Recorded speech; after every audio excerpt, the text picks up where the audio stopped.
Yeah, so I wake up this morning and I see a message, and it's Access Rattblood. Are you here, Rattblood?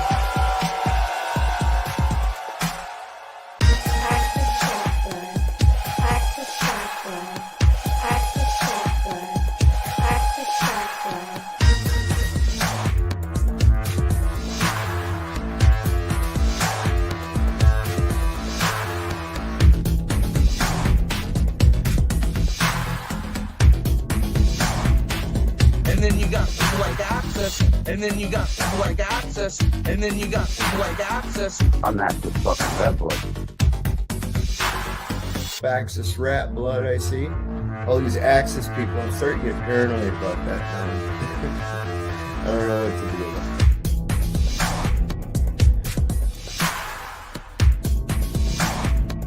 it. And then you got people like Access, and then you got people like Access, and then you got people like Access. Are you here, Rattblood? I'm Access fucking Rattblood.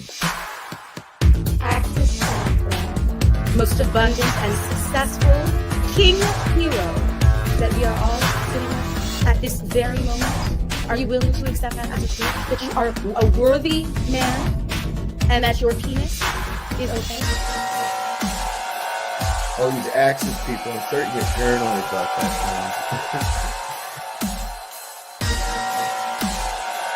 now. All these Access people, I'm starting to get paranoid about that now.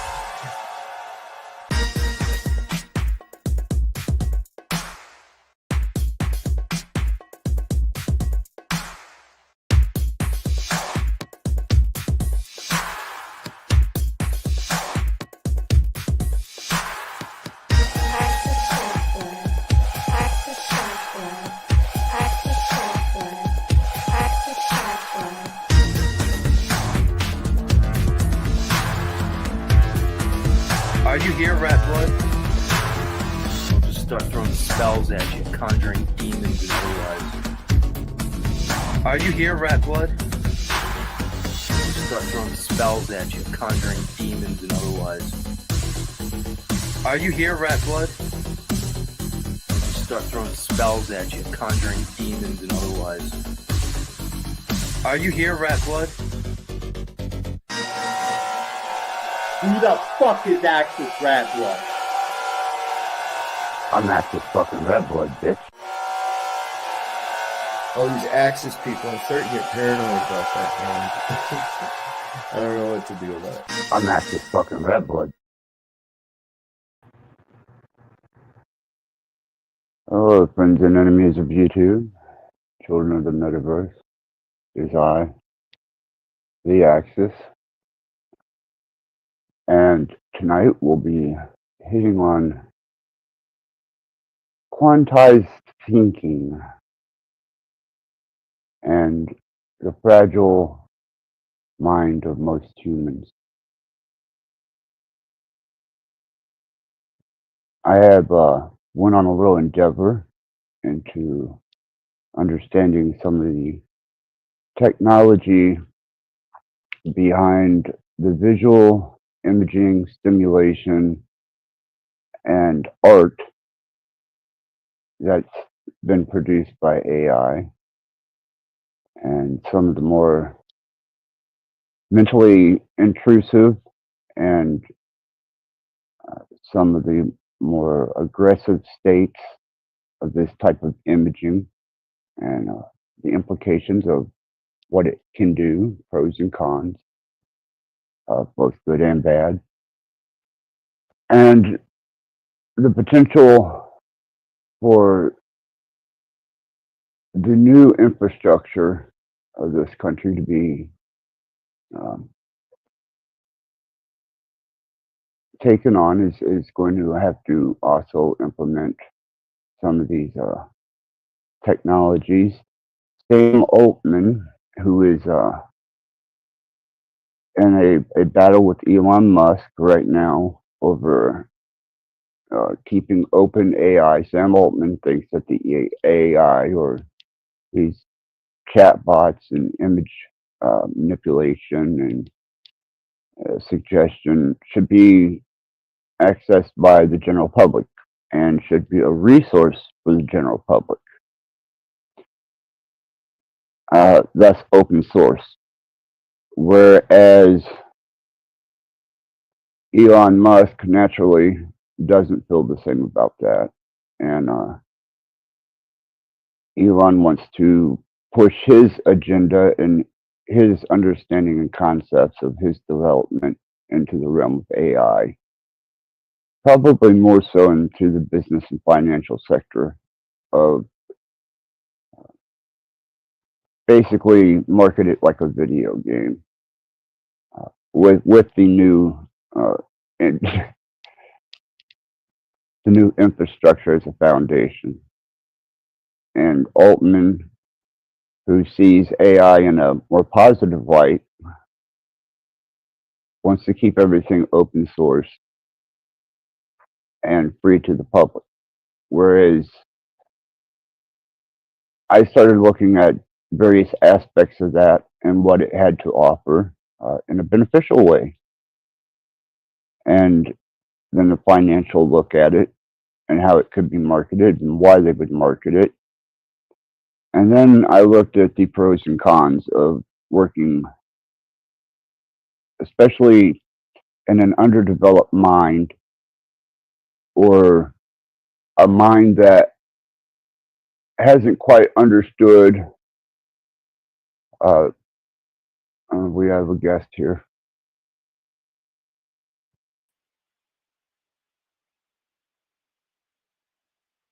Hello, guest.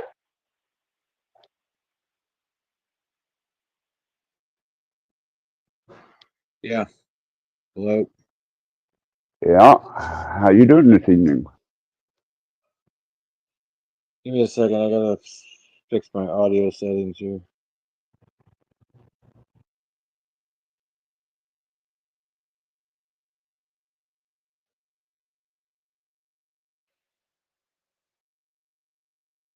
Well, while he does that,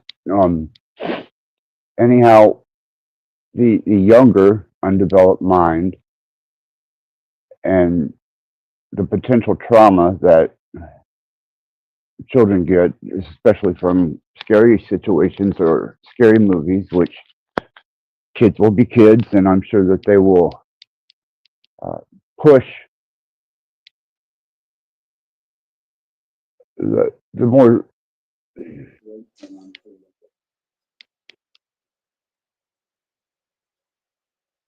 they will push the more frightening or scary aspects of their AI art or what they're looking up, and even maybe some type of bizarre, twisted new concept on sneaking a look in a porno magazine, or sneaking a look at a naked woman on a computer.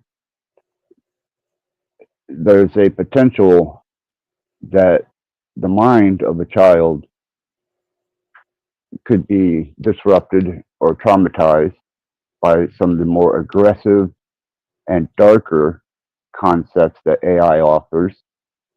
And I've looked at a few of the more frighteningly aggressive types of AI that are out there. And then I've also looked at the full spectrum of what virtual reality, that technology, where it is actually gone, where it's at now, and the potentials of that being not only a learning tool, but also it has the potential to be weaponized. Did you get your audio fixed?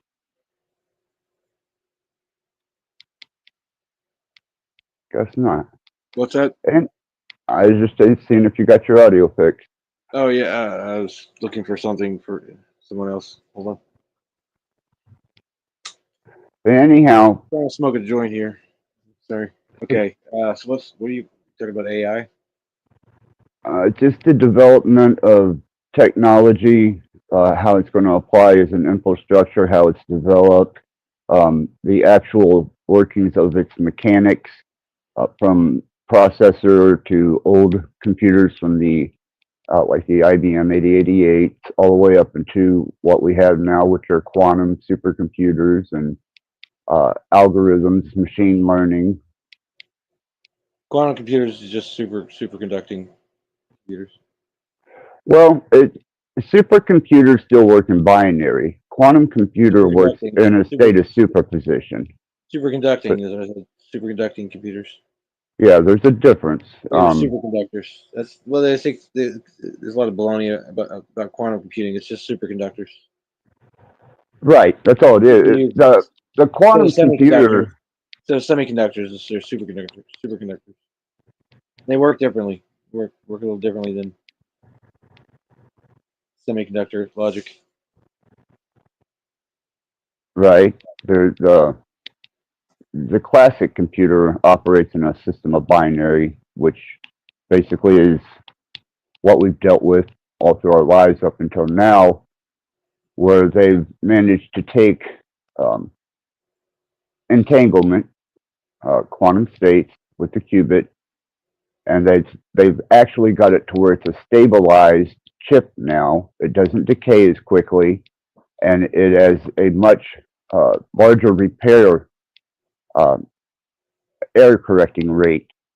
And the more qubits they put to it now, without having to go just above absolute zero, try and retain any type of stabilization or longevity of the chip. Yeah, that's my point. They have to keep it at absolute zero because it's just a superconducting computer. It's not. Right. They've managed to get past that now. That's the only difference between manufacturer of a semiconductor computer and a superconducting computer. They call it quantum computing, but it's really just superconducting chips. And they behave differently because they virtually instantaneous communication across the chip. So you can have, you don't really have logic gates because things can happen simultaneously. Right. Real time computing. What we were discussing in the last stream is I think people are kind of under a mystified delusion that these computers are some type of new sentience to be dealt with, but it's not. It's not yet. It's not at all, and they're still crunching numbers. They're just able to do it with a much faster process speed and a much broader spectrum of retrievable information and error correction. And also the superconducting computers, the effects going on inside it is more similar to mechanical effects than like a mechanical linkage rather than a switch being flipped and turning on current. It's more like a mechanical linkage. It's so fast. Right. And I've been applying that to some of the research I've been doing with OpenAI and these chat models and some of the developments that I think are going to be implemented and have to be dealt with as a criteria for the new social and political infrastructure of the United States, if that's the way they go. Well, that's out of our hands now, pretty much. Oh yeah. The minute he went ahead and did the executive order on them allowing them to have their own power resource next to where they're keeping their machine and their farms, and that's a digital server farms. They don't have to tie into the grid. They don't. They never did have to. Well, for us to be able to access it, yeah, they had to get into the net. We had to be able to access networks for whatever platform they were offering on certain protocols. The same companies maintain all the networks now, so they have de facto access to them. They control them. Backbones, internet backbones. Right, but what I'm saying is the new executive order allows them to be a proprietary resource unto themselves, not only with infrastructure technology, not even only with using the quantum computers or the supercomputers, but they're also able to conduct their own energy to keep them completely off the network, off the grid, and self-sustaining, and they'll probably be tied into sectors, I'm assuming. He went ahead and pushed this so that they could start development immediately. And in Abilene, Texas, is where the center of the Stargate infrastructure is going to be. They've already started. Well, Talking they've about got Stargate. they've got the resource headquarters for that in Texas right now. What's Stargate? Yeah. So What is it? each What are you of talking about? What is it? Stargate is a part of what they're going to implement for the infrastructure of this country. Stargate is the technology that's going to be developed and used as a base of government systems operation, military, um, general public, and government offices.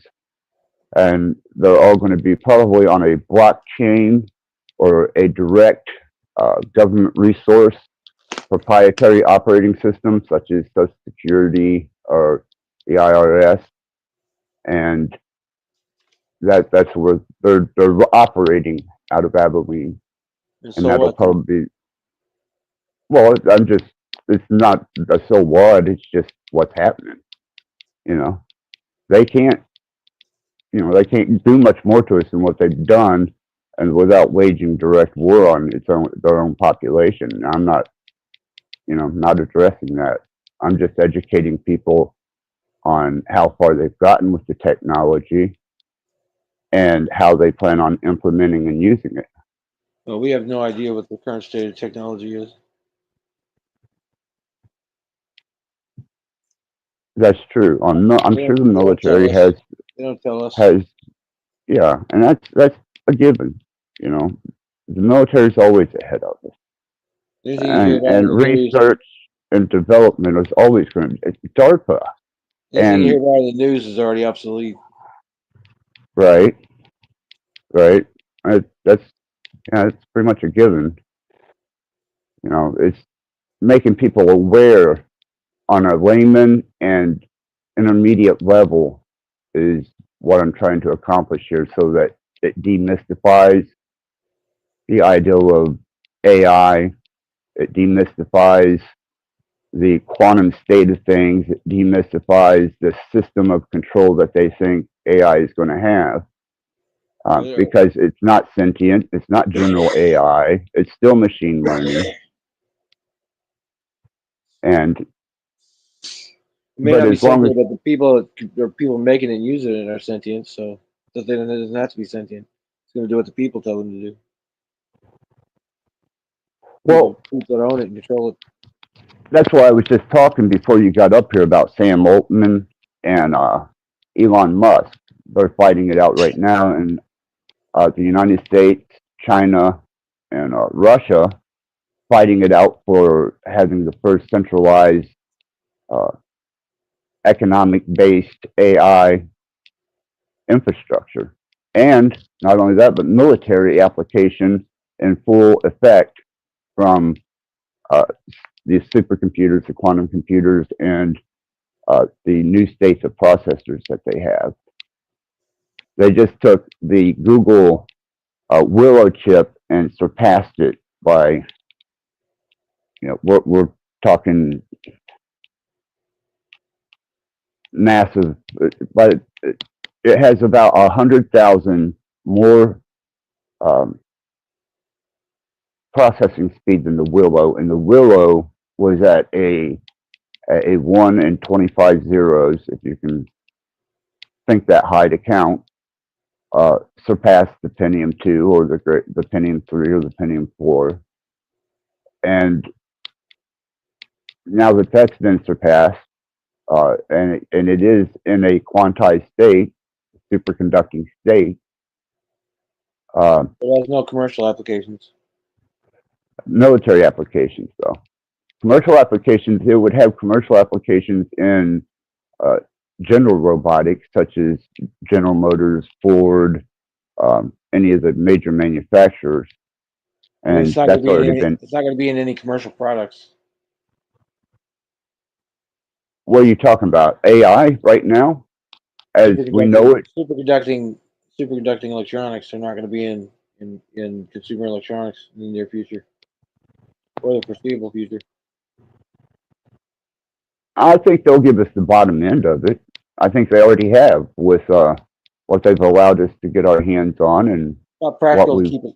Not practical to keep a toaster at 0 degrees Kelvin so it can cook your toast right. No, but I don't think that's the application that they're wanting to use it for. It's not practical You to know, keep anything at 0 degrees Kelvin. the infrastructure that they're wanting to build is sustainable off of the new quantum chip, not the old ones, the new state of them, the ones that do not decay in a matter of days, hours, depending on the use.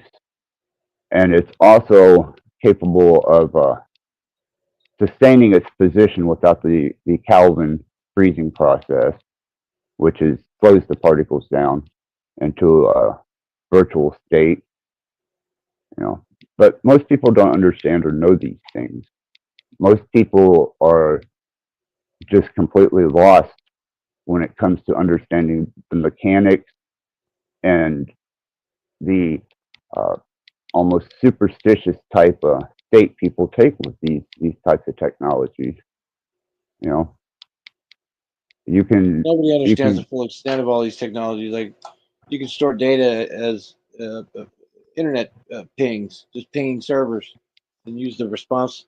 Use the response time to keep alive data. You can literally use internet pings as RAM, as dynamic RAM, but nobody knows that because it's not useful. right. Well, it's kind of going back to the original Garage Club when computers were actually hand built in the garages of various people. They built here's sound cards and chipsets for sound cards where I'm at. It was sub operation of a studio that I worked for here in Fort Wayne, and I done some recording there, Sweetwater Sound, and yeah, That explains why you sound so dumb. No, I'm kidding. I'm kidding. I'm from Southern Illinois. from the labs. You're not far from the one of the biggest jokes of particle concept physics there is. What's Yeah. that? Where? Oh, Illinois Fermilab. I'm just across from Fermilab, but I'm Illinois, on the Illinois has Fermilab. yeah, just outside of Chicago, It's a weapons probably lab. about 50 miles. It's just a particle accelerator. They've got Yeah, like bigger weapons ones, labs. So particle but accelerators are they're weapons labs. yeah, For they're refining not for refining high energy particle beams and lasers, electron lasers. right. Right, I do understand that. Easier to study those high energy beams if you just run them in a circle without them hitting anything. Well, it's the deception that they use by claiming um, that they're smashing particles together to find Yeah. the fundamental element, the And they're trying to fundamental find elements of a particle to determine the potential end and beginning of things that we understand as our reality or existence. they're going to prove the Big Bang or whatever. It's a bunch of baloney. Well, yeah, exactly. You The weapons particle lab. physics, right? But I don't, I can't prove that. All I Yeah. can do is say that what they're saying and what they say they're doing as a quantum theorist and quantum mechanics Well, and people, particle physics, no, that they're not going to accomplish. And that's probably one of the biggest uh, financial sponges for a delusional state of make my job up that I've ever seen. well, it's a weapons lab. I mean, seriously, like you don't have to prove it to know it. Like if you go to a racetrack, a horse track, you see a dirt track that's been all chewed up with horse hooves. You can conclude that they've been running horse races there. And if you ask somebody and somebody says, no, we had a bunch of guys out here on pogo sticks with pogo sticks shaped like horse hooves. And like, well, but you say, well, I heard it. I heard the horse race. They were announcing a horse race, and then, well, no, they were announcing the pogo stick race. They just said, well, okay, why were they giving all these pogo stick racers names like Lucky Lady and Don't Take Wooden Nickels? Well, that's just part of the pogo stick race. They're lying, telling you there was a pogo stick race there. There was a fucking horse race there. So that's how you know that these particle accelerators are weapons labs, because that's all they're good for. Well, I'm not gonna just voice speculation in that area, but I do know that what they claim that they're doing in the realm of quantum mechanics and particle physics is basically describe your own job title and keep this facade going. We'll finance it. Yeah, why do you think they're willing to finance it? Probably because they're doing something maybe potentially nefarious, but I'm not going to speculate on it. They're building weapons.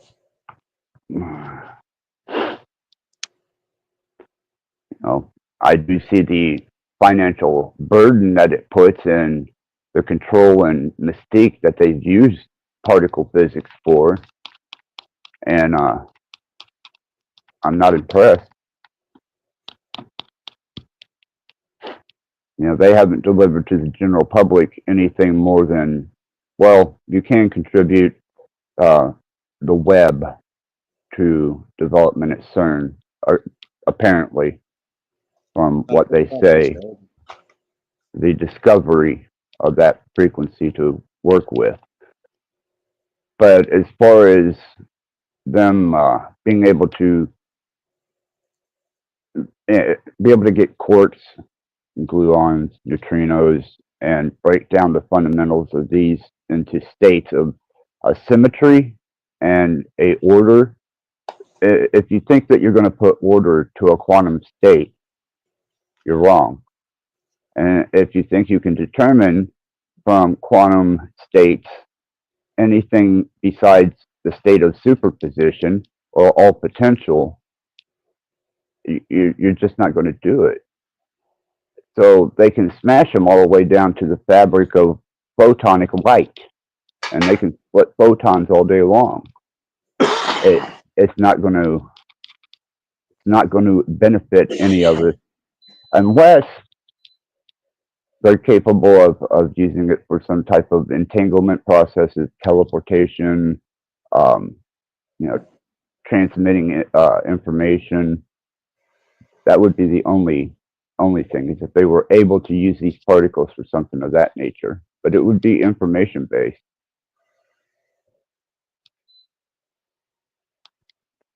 Because laser, if they're using particles, photonic light, or even if they were stepping in the realms of weaponized photons, energies, particle weapons, beam weapons, then they've probably already shown us a demonstration of what they can do with that. We just didn't recognize it, so we say. But you can do the same with waves and just the infrastructure alone that they have now with 5G and radiation millimeter waves, crowd control, military use. I mean, how many ways are they going to develop to scare the shit out of people? Didn't they do that back in the 70s and the 80s with the nuclear crisis? I mean, people need to be educated. They need to be exposed to understanding that this is no more than another generation being terrorized by global government and bureaucracy and the military industrial complex to mystify and deceive and to create a black hole for financial resources and investments and grants. It's just so they can get people to do what they want. Money's a game they invented for us to play. It's not, they don't really care about money. Money's just it's like monopoly money to them. When the bank runs out, they just make more. Oh yeah. It's why I was kind of watching what Elon's been doing, and he's supposed to be uncovering all these billions and billions of dollars that were supposed to be through the Social Security system and various other government networks. They're automating a lot of it. Well, They're he actually claims to be the government because exposing they're it. automating it all. Yeah, he claims to be exposing all these pits and holes that have been keeping us financially in a strain. That's just the cover story. What they're really Yeah. doing is just axing whole departments that they're automating with AI. Now that I could believe, the potential's there, and he himself doesn't have the intelligence to do it, but he's got resources to the people that could and the teams that could. Well, And these are the guys just putting the face on it. They're following. Right. Well, government is just a shadow that business casts over society. So this all comes from business down. It doesn't. It's not like Trump's like, well, now we've passed this executive order that you guys can do this thing that they've already been doing for 20 years. So Trump making the executive order is just revealing it to the public, like this is happening now, but it's nothing new. Right, and that's what that's what I like to get across, especially now, because I do sound engineering and frequency technology, and people just kind of bypassed that and took it for almost a humorous joke because they physically couldn't see that technology, and a lot of people were discussing how they could will frequencies and um, frequency technology, and then you have these people now who I'm sure that even with the great mystery and the facade of what they're creating AI to be, they're going to think that they can outthink or outmaneuver machine learning. And that was a part of the research that all the way from Facebook they got busted for. And that goes all the way back to they have just a tighter control of the fear factor that they had with the nuclear state back from the 50s on. And I think that they're going to hopefully, people lose that fear and lose that misunderstanding and the stigmata attached to all this technology, looks at it for what it is, and starts applying themselves to the development of the technology and not the technology developing them, which seems to be what's nukes happening. Are a hoax anyway. What's that? I think nukes are a hoax anyway. It doesn't seem quite practical, does it? To blow up your own home? Well, they know what. I think the nukes are just a cover story for energy weapons. Like maybe if I said Tesla weapons, you know what I'm talking about. Right, I understand. Scalar weapons and electric weapons. Right, and I think they're going to wind up using a lot of that type of technology for perimeter control once this particular administration makes the moves that it's going to make, such as the Gulf of America, the bitch slapping of Canada, the offers on territory, and then once they have that particular state taken care of, it's going to be underneath of an algorithmic or a control grid that's based off of energy or particle type beam weapons. And I think that they've already got systems in place. Like the 5G uses the same frequencies as the airport body scanners. So we've got a giant body scanner over the whole planet now. And it's not just scanning bodies, it's scanning everything in the environment, buildings, trees, everything, and they can build a 3D model off this data anytime they want. It's all this data is being recorded. If they want to find out what happened in a certain place at a certain time, they go back to that data, crunch the numbers, and make a 3D model out of it and see exactly what happened. Then they tie that in with drone imagery for the textures for the models, and then you got a patchwork sort of 3D model of that looks like what what actually happened there. You see this portrayed in movies a lot. They can change the angle they're looking at, and zoom around in the scene and see it from whatever direction they want. Slow it down, speed it up, rewind it. Didn't you find it kind of interesting that after they come across or they revealed the LiDAR technology, that they started doing a lot of discovery on architecture, ancient ruins, Yeah, especially, we don't, rediscovery, yeah, being allowed yeah, to be rediscovered by academics.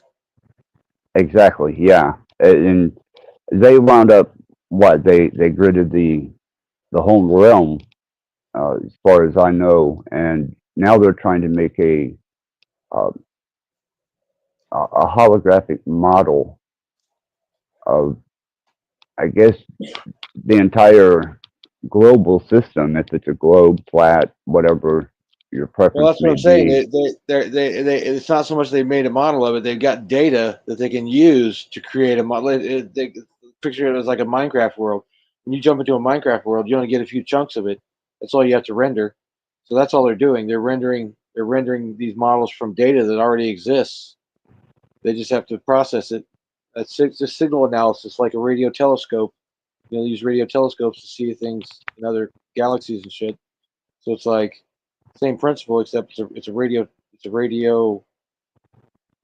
camera basically. Instead of radio telescope, it's a radio camera looking at everything all the time on a minute Right, scale too. Minute scale, and then you add all the drones that are constantly flying overhead.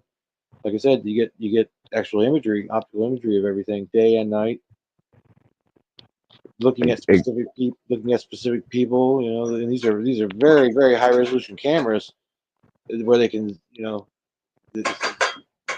basically indefinite zoom. Like they can zoom into these images as far as they want, get as much detail as they want. They can read a dime in someone's hand. Nuts. right, right. And that was even their optical technology has far surpassed anything that I remember them talking about, because I remember the satellite speak on, they could tune in to something as small as a penny on the ground Yeah. with satellite technology, and then they started pushing the issue with what they could do with that as far as spying and weaponizing, and you know they climbed all over us with Well, everything every that's been type called of satellite imagery for the last 20 years has been all drone imagery. They don't bother with satellites taking pictures anymore. They have telescopes on the ground and then orbital mirrors, both using adaptive optics, so they can use a telescope to spy out another spot on the ground. They look up into orbit and see the mirror. The mirror is pointed somewhere else at the ground. You can also point at other mirrors. These are the Starlink satellites that are doing that. right, the trains. Yep. Yeah. Yeah, they've got it cornered, and they do have a definite agenda that's falling into place. But I don't think people should be. I don't think people should be left in a state of mis misled on, just like they did with nuclear energy and weaponry. They want to use it as a potential threat, and they still want to make money off of it. Well, the threats And exist and the power sources exist. They're just not the way to, like. Let's put it this way: like, say you're in Game of Thrones or whatever, and you figured out how to get a dragon. Are you gonna go around telling everyone how to do that? No, you're gonna keep it for yourself. If anyone, you're gonna, how do you keep that secret? Well, you publish some bullshit story that everyone hears eventually about how to do it, but it's a story that's just going to likely get the person killed if they try to do it. You don't really tell them how to how to get a dragon. So if you have nukes, however they work, are you going to let the whole world find out how they function? No, of course not. So the simple fact that everyone thinks they know how these weapons function is a real strong indication that it's a lie. It's just a cover story. If this is really how these weapons function, they would never let anyone know it. exactly, not only national security, but people have been Mobile's able good. to, yeah, and people are innovative. And I've seen a lot of technology duplicated. I've seen a lot of people do their own development on technologies. And then there's been a lot of people that's developed technology, stepped out in the light, and that was the last, after the government bought the patent, they took the forever retirement plan. Okay, well, think about this. Like, say instead of nukes, these weapons are actually uh, electricity being dumped from the ionosphere to the ground, like a lightning bolt, but like 10,000 times the size of a lightning bolt. It would produce all the Right. same effects that nukes produce. It would produce a loud bang, bright flash of light, hard X-rays. Electric arcs produce all these things that nukes produce. Even when they study at places like Los Alamos, when they're studying nuclear explosions, they simulate it by electric arcs. They don't blow up little nukes in the lab. They use electric arcs because electric arcs produce the same effects. Why? Because nukes aren't bombs; they're electric arcs from the ionosphere. They use satellites to ionize a channel through the atmosphere, and electric current just dumps through it, just like creating a wire. And you picture the Earth as like a giant leaky capacitor. It's always leaking current through the atmosphere. But if you short circuit the atmosphere, you can dump a whole lot of current all at once. Then they use these phased microwave arrays like HARP and all these weather radar networks and all those. Any phased microwave array they can use to pump energy into the ionosphere and then dump it down somewhere else wherever they want. And they can Yeah, that was HARP technology, wasn't it? That was doing a lot of ionic manipulation. Yeah. When they had the HARP And array. there's dozens of facilities like that on the planet. Even bigger Oh, ones. yeah. Yeah. Yeah, they just develop technology. People mystify it, though. And that's the thing is. It's better. Whatever you got over there. Sorry. Oh, I'm sorry. No, you're right. I'm baking bread here. Gotcha. Good deal. Fresh bread. Yeah, it's a hobby I picked up a few months ago. Very cool. Baking bread. And rolls and biscuits, things like that. Oh, yeah. So, what do you do over there in Indiana? I'm a retired musician. Like race cars and fondle women and shit like that. Get drunk. No, I gave alcohol up years ago. I've only had a couple relapses, just a day or so. Nothing. I mean, wouldn't even call them relapses. I broke my pattern a couple times, but no. And my system's fully clean at this point in time. I don't participate with society much. That's probably good, I guess. Is that why you're doing this? No. No. I come from. What do you mean you don't participate in society much? I don't have a physical peer group. I'm definitely a loner and an individual. Yeah, I don't have friends. I don't have associates. I don't keep the such things.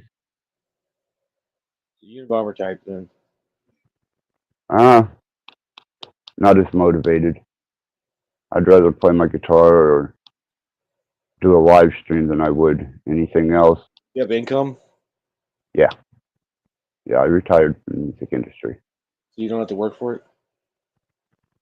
Not anymore. No. Nope. Is this like a hobby, your leisure time here? Yeah. I come from a part of the YouTube that used to be a fairly respectable side Where's your electricity come from? From the main. Yeah. Why? Just curious. I use solar. Yeah. There's a pretty good plant. Probably about 3 miles from here. My electricity is solar. See, when I was nomad, I love my solar. That was a lifesaver out there. But no, now I just plug shit in and live was fairly moderate, best I That's, can. that's participating in society, if you want to admit it. Oh, yeah, it's just That's a not very social strong push, though, but you're sucking off sucking off the power company's tits and getting it with money, so that's, you can't really participate any more than by spending money. That's like drives the economy and all that. right? Right. I just don't. I try not to deal with money. Oh, good luck. Even when I was a nomad, I had. Not as hard I as it had. sounds. You got vehicles? I have one, but my neighbor smashed the windshield out, so I'm not driving it right now. I'm in the process of getting another. Yeah. The only thing I had to worry about when I was out there on the road was, food, gas, and repairs. Other than that, I didn't have anything to worry about. But I'm not homeless. I'm retired too. I own my own home that I built. Tiny awesome. home. Tiny home. Size don't matter. It's what you call home, man. I lived in my camper truck for 3 years out on the road, man. Best time of my life. I've been a camper for about 10 years here. Before I Yeah, built the house. there you go. There's nothing wrong with that, man. Heat with wood. Yes. Right now Well, I'm I not didn't. at home, but When I was out, I stayed towards Colorado, Arizona, Nevada, Texas. Sometimes I would creep 10 into Florida, but I was self-sufficient, very content, very happy, except for gas and food and water. I could have supplied, I guess, if I would have really pushed the issue. Gas, on the other hand, would have been another problem, and repairs. But since I come here and kind of settled myself in, I had a lot of strange life circumstances hit me in the time I got off the road to this point, and I've just been trying to adjust as comfortably as possible until I have to get up and do it all over again. I didn't have a lot of hope for my future, and I wasn't prepared for continuing on much longer on this plane. But now things have changed, and I've had to take a completely different aspect on my life, and I suppose I'm going to have to redevelop my life situation. I've always got my truck. I've always got my solar gear. I've got my RV Marines. I've got my survival gear. who's that guy that But was go just ahead. talking about them? Sorry, I was talking to someone else. What's that guy's name? That Canadian guy? Yeah, I was watching this, listening to this guy, Steven, and he was talking about you saying you banned him from your stream because is this not who? I thought he Steven's said. not banned from here. Oh, okay. He was talking about you though. He was talking about somebody who had banned him. Who was that? Tommy. No, hold on. Cage banned him. Cage. I Cage. That's I who it was. think Tommy. I don't know any of Tommy these. might have. It's just what it is. It's the fragments of what used to be a fairly reputable truther group that became so self-absorbed and started caving in on each other that they began to cannibalize each other, consume themselves, and it turned into One guy's name John. a dissident drama show. And I'm a Yeah, refugee from that. I was on this guy John's stream, and he kept booting me off. Who? John? John something. He's a Jesus guy. Oh, Jack Talcott. Jack, not John. Oh, there you go. Yeah, He I'm would. familiar I with couldn't him. say anything. He got so defensive. Every time I said anything, he's like, "Something's going on here that I'm not sure how I'm gonna deal with." Like, what are you talking about, dude? He's so paranoid. Are you Smedley? Yeah, Oh, okay. Yeah. who's this? Hey, Chris, how's it going? This is Chris. I'm pretty You good. heard me. You heard me in that guy Jack's stream. Yeah, I heard you on Jack's stream today. Why was he booting me off? I don't know. I mean, I caught I came in in the middle of it, so I don't know the full context of what was going on. But as far as Steven getting cut off, that was a misunderstanding by Steven. Cage blocked him from StreamYard because he wanted to have a private talking without broadcasting it. Like he didn't want Steven broadcasting it to other people when we were talking private. That's all that was. But he was welcome to join. You didn't want him broadcasting private. That's all. So Cage is going to unblock him from StreamYard. So. Yeah, those are people I don't associate with. They're all part of a group of platforms that basically share subscribers and a generous hating for one another. So I'm just not interested. I don't participate. Yeah, it's really boring. Like he would just be this guy Jack would just be trashing on somebody, and I'd be like, "What are we talking about here?" And he'd be like, "Why are you interrupting me? Get out, get out!" I'm like, what? So just trying to figure out what's going on here. Like I thought this topic was something about like refining yourself or something like that. So what do you? He's like, well, I can't talk about it because I keep talking about you. I'm like, yeah, that's the point. Like, talk about I came here to listen to what you were supposed to be talking about, and as soon as I get in here, you start this weird thing of interrogating me. And Jack did? yeah, he just got real paranoid and defensive. Anything I said, he suspected of some sort of secret agent or something. I don't know. It was weird. Wow. Paranoia runs high, I guess. Yeah, I just randomly stumbled onto this stuff. I don't know any people. I mean, I know I'm acquainted with someone who knows some of you, but I don't know anything about anything that's going on here. Until you just said something about it was a community that got fragmented. Well, I can understand that. I've seen that happen.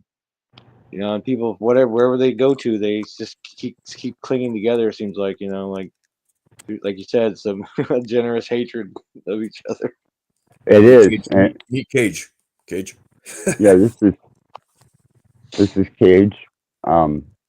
He does the graphics, and he's got a channel, does a lot of esoteric type films and discussions. Who saw But those? no, The people in the chat. Why don't you go in there? Hey, Cage. That's Cage. Get in the back stage or whatever and see if he'll let you. Yeah, what's up, buddy? Go in hey, the what's it called, backstage? Yeah, thank you for having me, Access. Yeah, I don't want to interrupt the conversation. I don't know what I missed here. we're just discussing some of the new technologies and the infrastructure and how it's going to be applied. And then I guess he was at Jack's today. Yeah. Was it today? Today, Yeah. I guess he was at Yeah, Jack's not today. just today, but yesterday, and then I think a day before. Yeah, I don't. That's Smedley. just. Yeah, that's just. I don't First play I well went in with there those as guys. I went in there as Izzy Slapowitz a couple of days ago, and I'm like, I don't like that name. Who are you? What are you doing here? And like, before I could say anything, he had to be booted out of the room because I was trying to figure out how to get this thing to work. And well, the audio wasn't working because it was connected to my Bluetooth speaker, which doesn't have a microphone. So I had to figure that out. And while I was doing that, he kicked me out 2 different times. But I was trying to figure that out. And I finally got to say something, and he's like, "Who are you? Who sent you? You know, Right. who do Yeah, you work for?" He's just got super paranoid.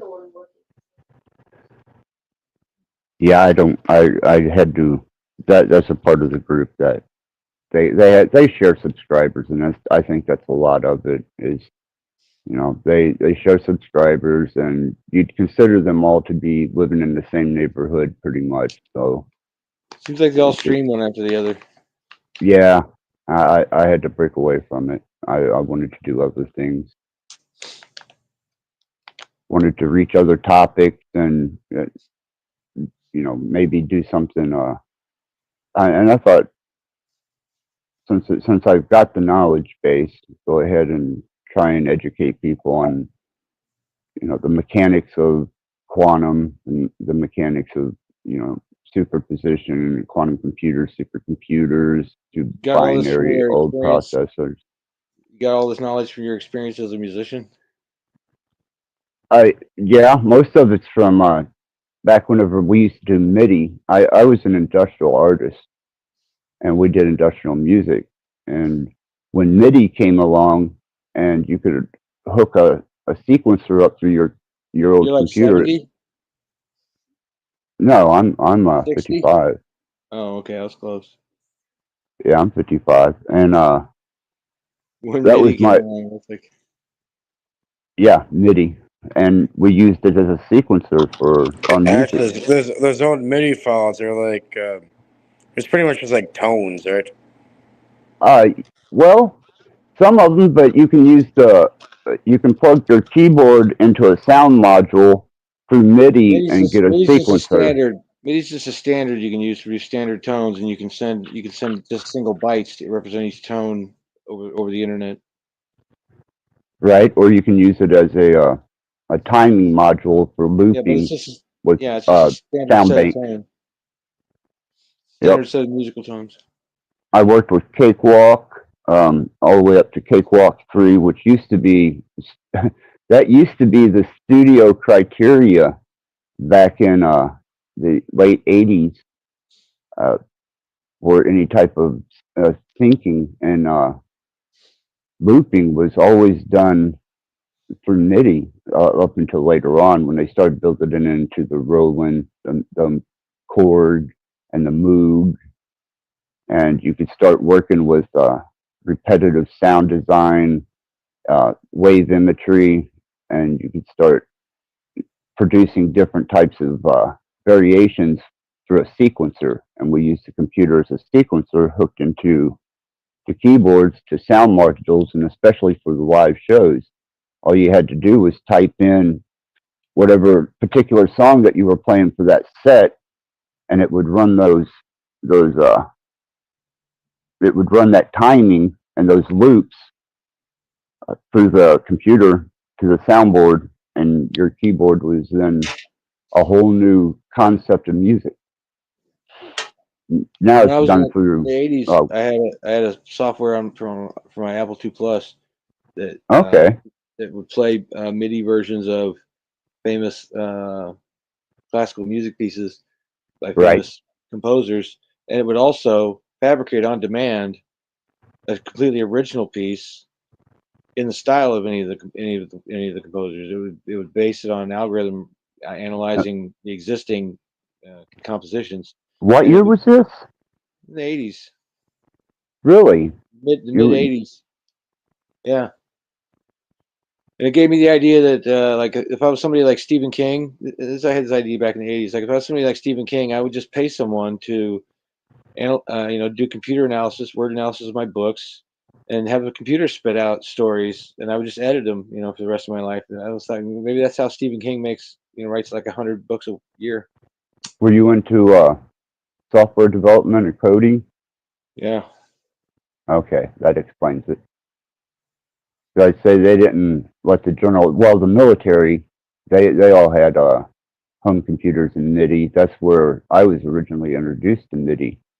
Was the Army had issued one of its particular individuals my mom was dating years and years and years ago, back before I even understood computers or where I was headed in life.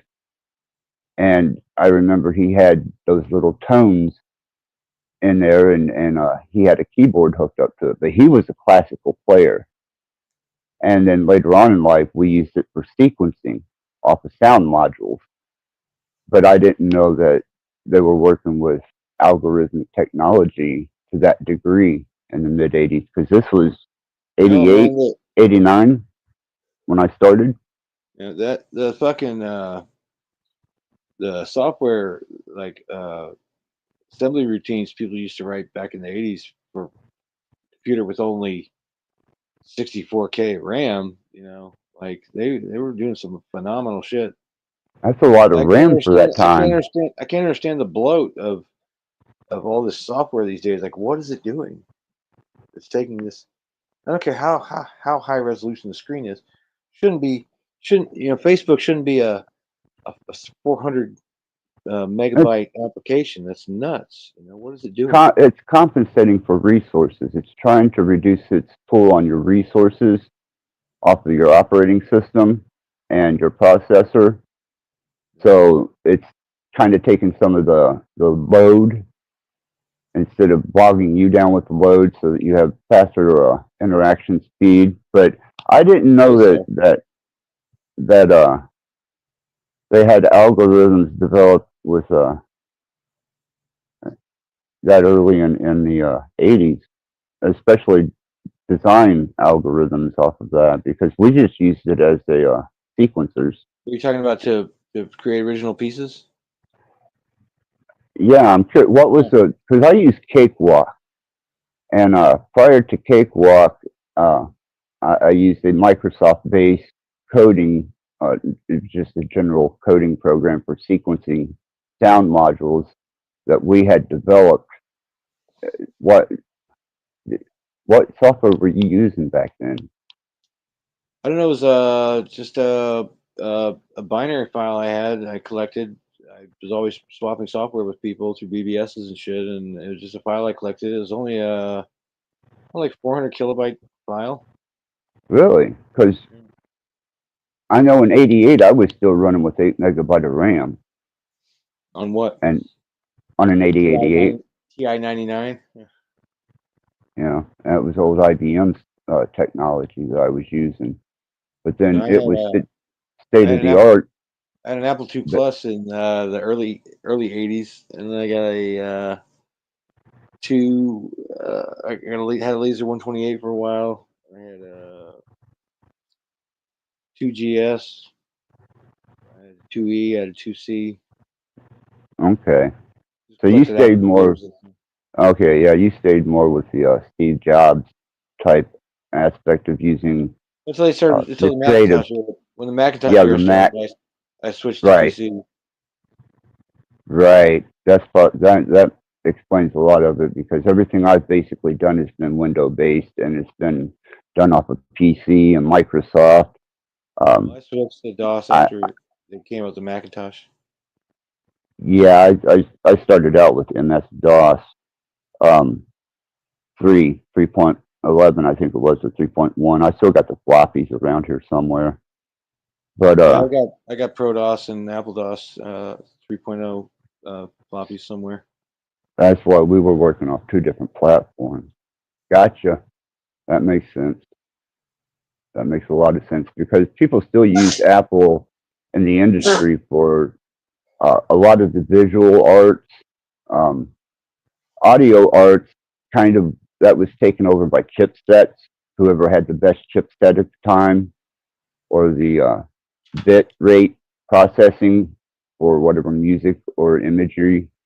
That I just started up my old Director 8 laptop. I found it today, and it's got Director 8.5 on it, and it's got some of the old Adobe stuff. I got all the old Photoshop and Power Tools, Kai, all the add-ons. It's got my. I run an Apple II emulator on my phone, and I've got disk images of all the software I had on that. Okay. Got you. Did you ever access? Did you have a roll-in sound card during the time? Access? No. Oh, okay. I don't know what musicians were using back then, but I guess it was a Sound Blaster. Yeah, Sound Blaster. It started out with Sound Blaster 16. Before that, it was just a MIDI hub. Mockingboard. Yeah, and we had a MIDI hub that had a small chipset on it. and it developed all the way up to whatever is proprietary now, because Pro Tools 52 or any of your resource-based AI development songs are all digital anyhow. I mean, if you get any better, you're beyond CD quality as it is. Yeah, Come a long ways. can the air even hear better than CD quality? Is there like a limit? to it? Digital, Yeah, okay. full digital. Yeah, full spectrum digital. The Mhm. broader the spectrum of frequency you can handle and transmit through your components, then the better the sound is going to be. And the less you're able to do, the less dynamic it is. And it's not going to be as, you can put a stereophonic sound to an old monotone sound, and you can tell the difference, a drastic difference. Well, that's the same with CD and digital. And it was the mini disc, a Sony mini disc, almost became the industry standard. I wish it would have, because you could write data and you could write music, MP3s. It had all the MP3 technology built into the players. It did direct CD recording, and I still have my deck here. I still have all the mini discs, and I wish it would have taken off, but now it doesn't really matter. It's the kind of software you're using and how far your dynamic, you can push your dynamics with your software and what your chipset and your speakers can handle. Oh, okay. Gotcha. Yeah, I remember like they used to I think sell you got people in the backstage, actually. Oh, hey Casey. Easy. Hello. There we go. Hey, how's it going, Casey? Good. How are you? Oh, another day. Hanging in there. That's all we can do, right? Well, yeah, it's working for me so far. Solve any of the world problems? Yeah, but nobody will listen. Got 5 people here there. Yeah, I tried to explain it to him, and Elon come in, bought the rights to it. I think he's got it stashed in a vault somewhere. Maybe Yeah. he'll share it later on. That happens. Did you guys get to see him address the nation from the Oval Office standing next to Trump? With his 4-year-old son? Was that creepy or what? Yeah, it was a little weird. Yeah. Well, I was kind of like, wow. The son is like the mini version of him, Yeah, he's Kind of, like temper the tantrum. miniature Yeah, version. that's a good point. it was pretty wild, because that's the first time that I ever seen what I would consider to be a database engineer that close to the president, working on infrastructure and especially where financial resources are going. It gave him the control over spending and development. That's kind of a hell of a statement, I thought. I think Trump was jealous. He likes to act like the 4-year-old. Well, I think he's out of his league whenever it comes to research and development in the computer art. I think that he's going to give the bullshit over to Elon, so Elon can talk his technical crap that people buy into, and he's going to sell them on the fact that Trump's a great fucking asset to have. You know, whether he is or not is yet to be seen, but I can tell you that I don't like hackers in the White House. Yes, Trump seems to surround himself with counselors, people that can counsel him what to do. Smart. Well, like to get the right ones. It's just a show like The Apprentice. You know, his show. He had The Apprentice, so he brings all these people, and it's like a big production. All these people, these characters. Right. What concerns Trump? me? It's not Trump surrounding himself with all these people. It's all these people surrounding themselves with Trump. Mm. I will tell you, in his first term, Using him like an overcoat. I'm sorry? They're using Trump like an overcoat. All these, with all his advisors. Yeah, in Trump's first term, I was working in a same industry, but different company. And we had a meeting with Trump's advisors. And all they kept saying was, just give us something for him to tweet about. That's all that they wanted. They didn't really want. I could not make this up. But Could make it up. I'm sorry? You could make it up. I could, but I didn't. I have faith in you. Thank you. But yeah, that's kind of the press that he wanted, was just give us something to let him tweet about, because that was his thing. Right. He did a big one today, trying to justify some actions that Elon had taken, and trying to justify the advent of him signing that executive order for the power plants to be self-sustained next to the infrastructure computers.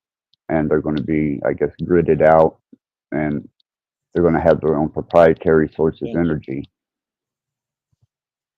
And him standing in the White House, that's a lot of, man, that's a lot of influence, that's a lot of power. And Elon, to me, just doesn't seem like a strict government-minded type of person.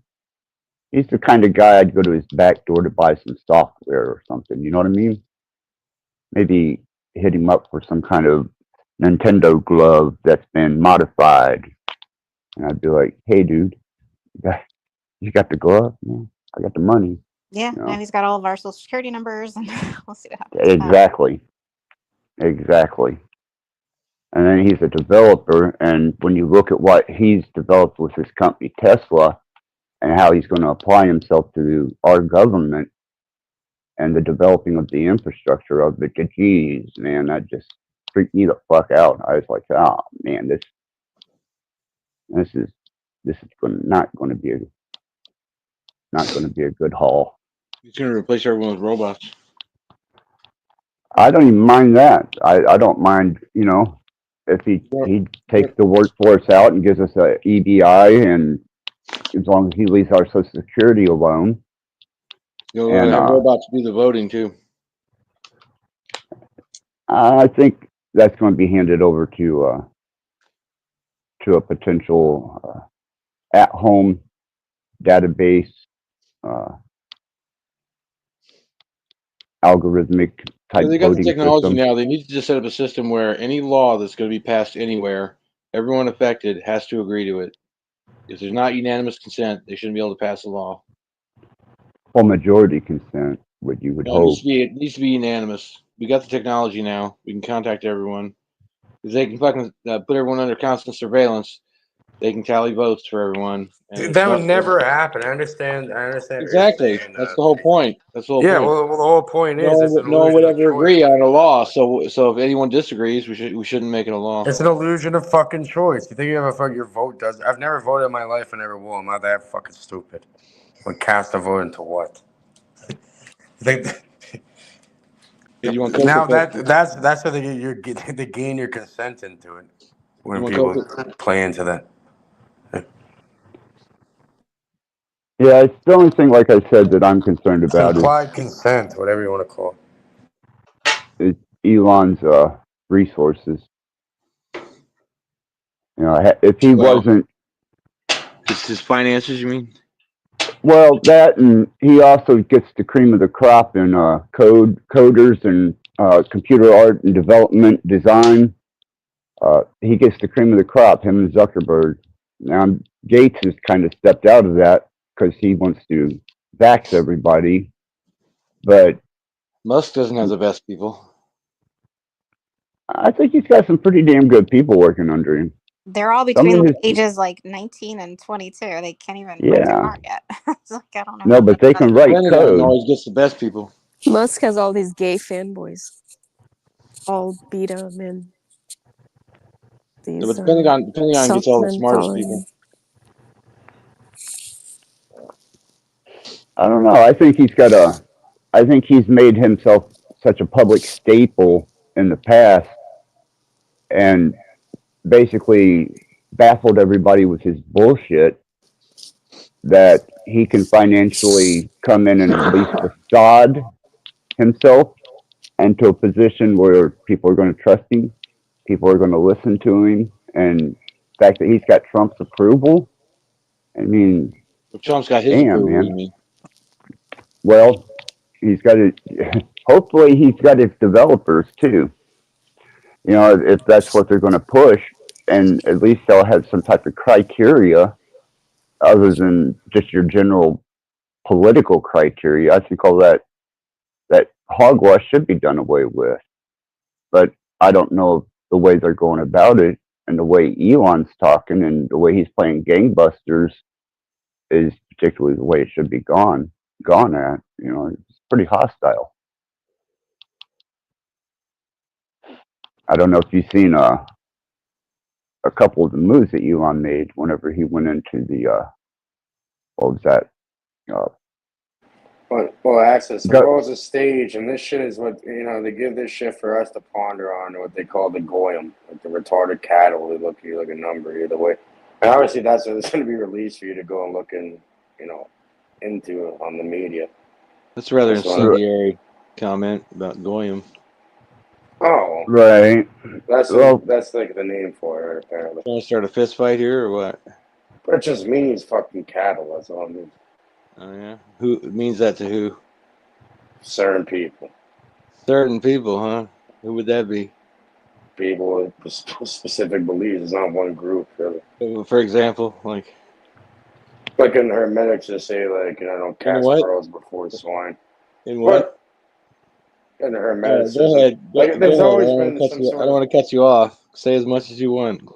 You know what it is, bud. I'm not going to say it out of respect for Access on this channel. Okay. Thank you. You'll insinuate it. I'm not gonna. I want to fucking Not keyword say this it. shit or something. Yeah. Is Gage Canadian also? Another Canadian? Yeah. Sorry, change the subject. Yeah, he's Canadian. A lot of Canadians in this metaverse. Another Canadian? I thought I was the only one. There's a lot of Canadians. Yeah, you're the Dexter. only person in Canada. I'm saying on this Sanity. panel at right Oh, now. in the on this panel. I was panel. like, just on Yeah. the metaverse, I was saying. I What part of think, Canada do you live, Kate? There's like 30 million people in Canada, isn't there? I'm wondering right now. I'm from Toronto. Toronto? Not Toronto. Toronto. Yeah, there's just a plane crash over here. Apparently.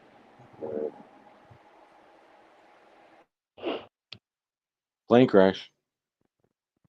Yeah, there was a couple plane crashes today. Plane flip. Yeah. A flip kind of crash, kind of terrible landing, flip, whatever the fuck. Yeah, it was right by Planes you. crash anymore. I don't get it. Goddamn Well- smart trucks can crab walk, but we can't land planes. What's You with know- all this plane shit happening this year? It seems a little out of statistics. Aren't all these planes remote controlled anyway? Well, they're supposed to be on a flight program system and under a radar guiding system too. NORAD just like seize control of them at any time. They're supposed to. And it's supposed to be a part of the backup system and flight operations, but I'm not seeing it work. And he's saying that DEI or whatever that discriminatory hiring is what he's trying to blame it on vicariously. But I think that it's to develop a new source of or a new ideal of transportation. And I think that Elon Musk is going to be the one that's behind that new mode of transportation.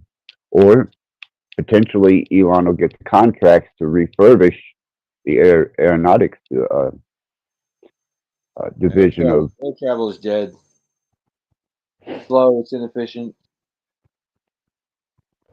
Well, there's a lot of it. I know there was three crashes today alone. I got to see the upside down plane. That was bizarre. But yeah, Travel. if they're going to keep crashing at the rate they are, yeah, something needs to happen. You just stop it entirely. It says inefficient, slow, wasteful. Yeah, you're not going to catch me on a plane. Not now. We use a continental hydrology with barges going crisscrossing the country all the time. We could Well, have high speed evacuated tunnels trains. I like the monorail ideal that they have in China. They've had That's it, monorails since the 1800s. They right? actually, I read a book just recently on Project Gutenberg about this monorail system where the passenger cars were made as thin and light as possible, and there was a rail above and below. The rail above was really just used when it was stopped. It was used to keep them tipping over when it was stopped. Didn't really touch this rail while it was in action, while it was in operation, and it was going like 80, 100 miles an hour through the countryside of England. And it was a double decker. It was twice as high as an ordinary train, but all the curves were banked and everything, and it was really efficient, super efficient form of travel. Like, why don't we have something like that? This is I 1800s I that would they invented this. I would love that. Even Amtrak. I mean, it would surpass Amtrak. Yeah, that's You just know, that's just that's something they come up with in 1800s. We could do much better than that now. Like I said, evacuated tunnels and high speed trains and evacuated tunnels with no atmosphere in them. right. The only thing with the trouble I see with the tunnel system is if there was a problem and you got stuck in the tube, you would have to have exits and exit points every so often. Or you could just You would. die in there. I don't think that's an option. We're gonna And have a high speed rescue system set up then. You don't need exits. a You don't need plunger. another high speed, just a high speed rescue system, a backup system. I don't know, man. That's what Elon was sell. Well, he tried to What's gonna sell it. happen? What's gonna happen anyway? If Oh, I you're think that say you're traveling, say you get to 1,000 miles an hour, and something happens, whatever this something is. What's gonna happen anyway? When you move 1,000 miles an hour, and something suddenly happens, you're gonna die anyway. So yeah, that's just statistically because Elon tried to pull that, and he got a bunch of investors in that vacuum tube technology. If you look it up, and he burnt everybody on that. well, Uh, maybe he did. the He technology's did. already being used. That was just one of the first commercial forays of it. Yeah, yeah. He got a bunch of investors in on that, They use and this technology to did take the underground military bases. oh, I imagine they do have some type of tube technology. It's just not commercially available to us yet. But it will be soon.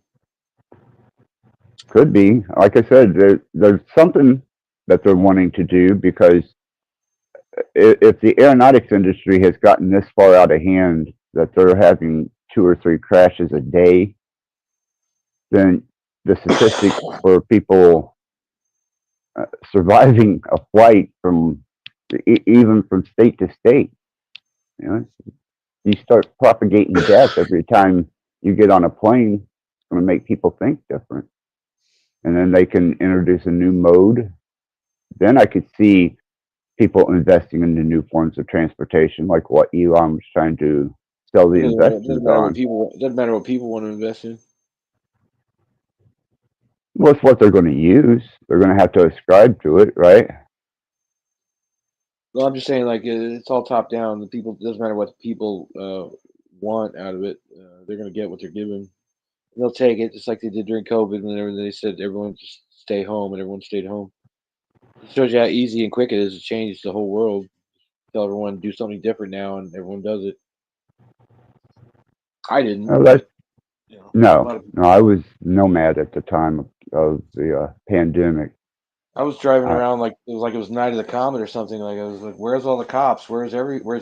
Where's anyone? Where's all the fucking deer they're all running out around?" on the they're all out on the highway, man. Semi trucks galore. I've got pictures of all the rest areas at night when I would be driving. Rest areas, you'd have 2-3 miles worth of backup trucker traffic at every rest stop during COVID. So the highways were a bust with whatever they were hauling. I still have video and a lot of pictures of that. There wouldn't be a civilian out there, but damn. And some of them look like some pretty long haul truckers. Did they, Access, in your area, did they install a bunch of 5G towers? Yeah, They're everywhere. yeah, that's they did here in the city. my area too, California. Yep. Yeah, that's like It was everywhere. all the hardware was already in place before 2020. Oh yeah, yeah, Being they were. used. Yeah, that's another thing. It was being used, but not only by law enforcement.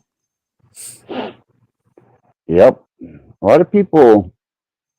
They were definitely not aware of what was being transpired or what was transpiring right underneath of their noses. Yeah, It was everyone was complaining about, oh, we got to stop this 5G. This is like 2019, and I'm like, well, look at this interactive map that shows you where all 5G is already deployed. It's basically all over the whole world already. And you can see it's like 90% of it you can see is not in commercial use yet, but you can see the hardware's already there. What do you think you're going to stop? You know, them turning a switch and let people use it? No, it was already too late by the time anyone was complaining about it. right. They had all the restrictions, travel restrictions, the travel bans, and as they were putting up the 5G towers and putting the transmitter units on them, everybody was locked down. And I don't know what all the traffic and trade was, or whether that was them taking commodities and resources and stockpiling them during the pandemic. But I'd never seen so much traffic, well, load bearing traffic, as when I was out during traveling across country during COVID. There was just unbelievable amounts of semis backed up for miles. Yeah, so much more shipping was being done. Yeah. Yeah. And when I come back to the city here, by that time they had already had this place encased in 5G. So what do? Nothing I could do except try and develop some type of disruption, Faraday, or yeah. I don't even think that's gonna. 30mm waves. Yeah, 30mm waves, or the only thing that's gonna. Well, now even water is going to amplify that. So I don't know, man. You know, the only thing Faraday cage. you can, yeah, climb in your microwave and shut the door. I guess I don't know. Yeah. But it was that's like classic radiation sickness. All those COVID symptoms are classic radiation sickness. Radio. Soviets called it radio sickness. Microwave exposure. See, it's especially damaging when it's modulated, you know, and all our communications are modulated. Spanish flu. Like, remember the Spanish flu? Worried about that? Yeah, it was when radio telegraphs first started. Yep. Not a coincidence.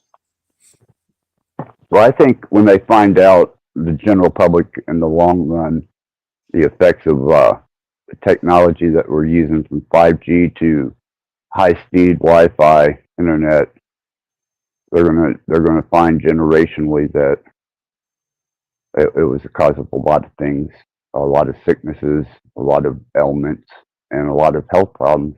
It's already known. These are already known. No, I said the general public. The general public ain't got a clue right now. They'll never know it, you know. General public, in a haze all the time. Well, that's kind of why I'm here, man. You know. Yeah, that's the only thing. Demystify and educate. You're only really going to attract attention from people who already agree with you. Like, you know, I agree with a lot of this shit already, so I'm sitting here talking to you about it. But anyone else is going to recoil in horror, like you're talking about Cthulhu coming back or something. Right.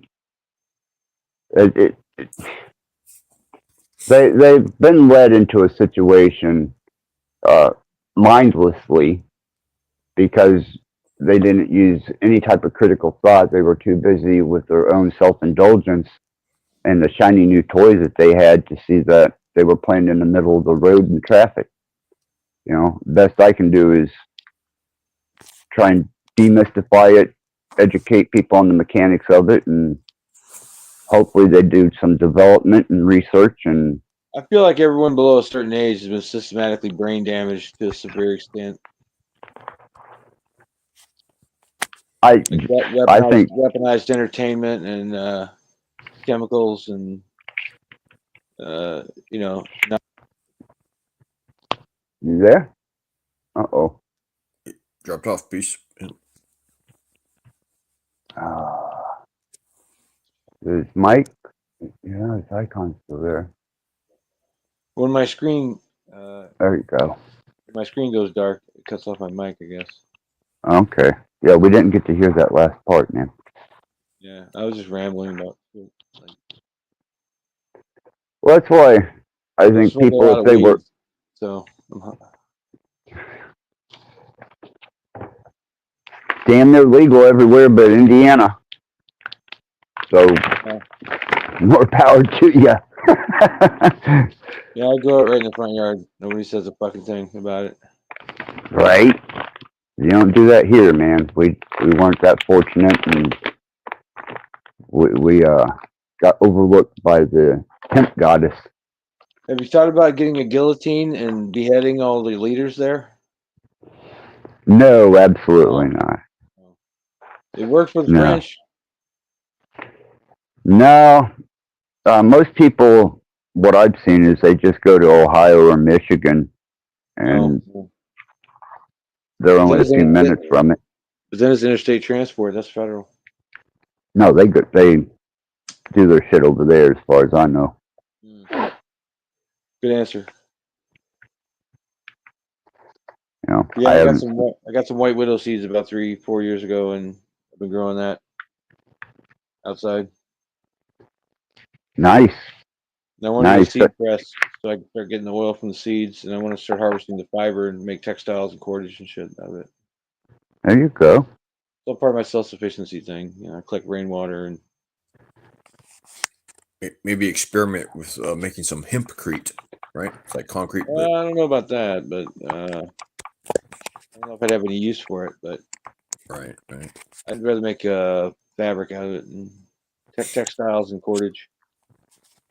Those fibers are super tough. You don't realize it until you grab one and try to snap it, and it's like it starts cutting your fingers.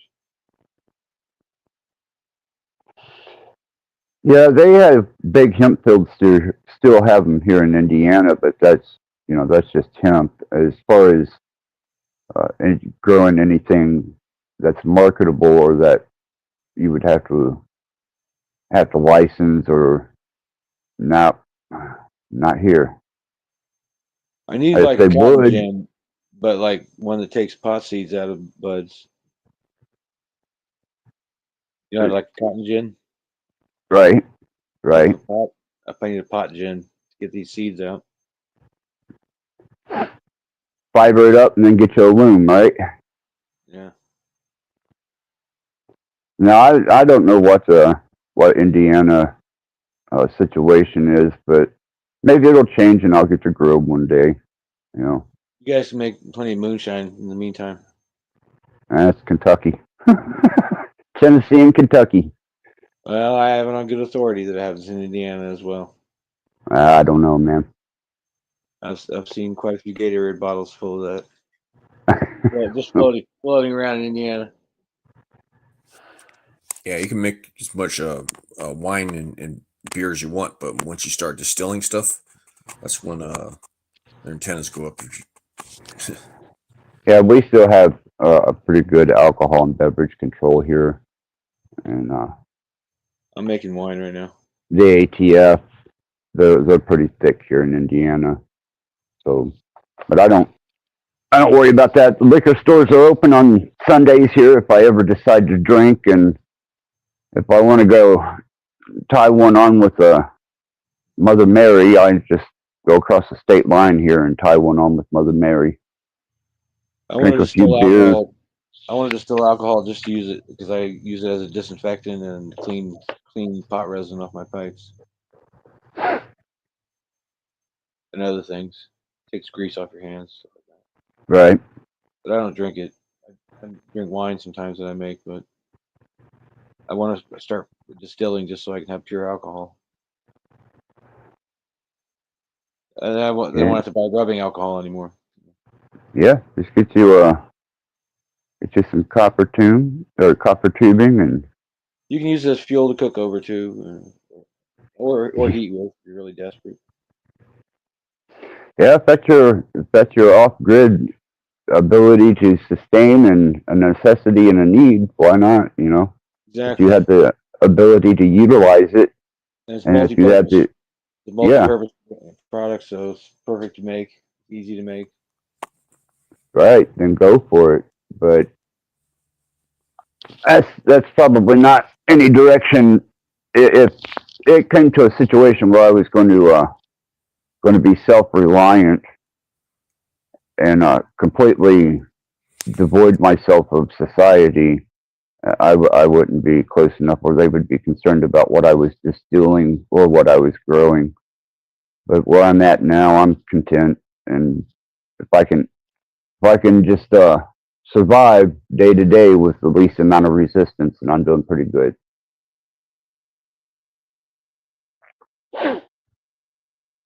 That's why I get on here and talk, try to explain some of the metaphysics and the spiritual aspect of things, and a lot of comparison, interactive comparison between the metaphysical and actual physics and actual quantum mechanics. Basically, I'm science not a and hermit or torture. anything, by the way. I'm not a hermit What? or anything. I socialize with people. I live in town, just on the edge of town.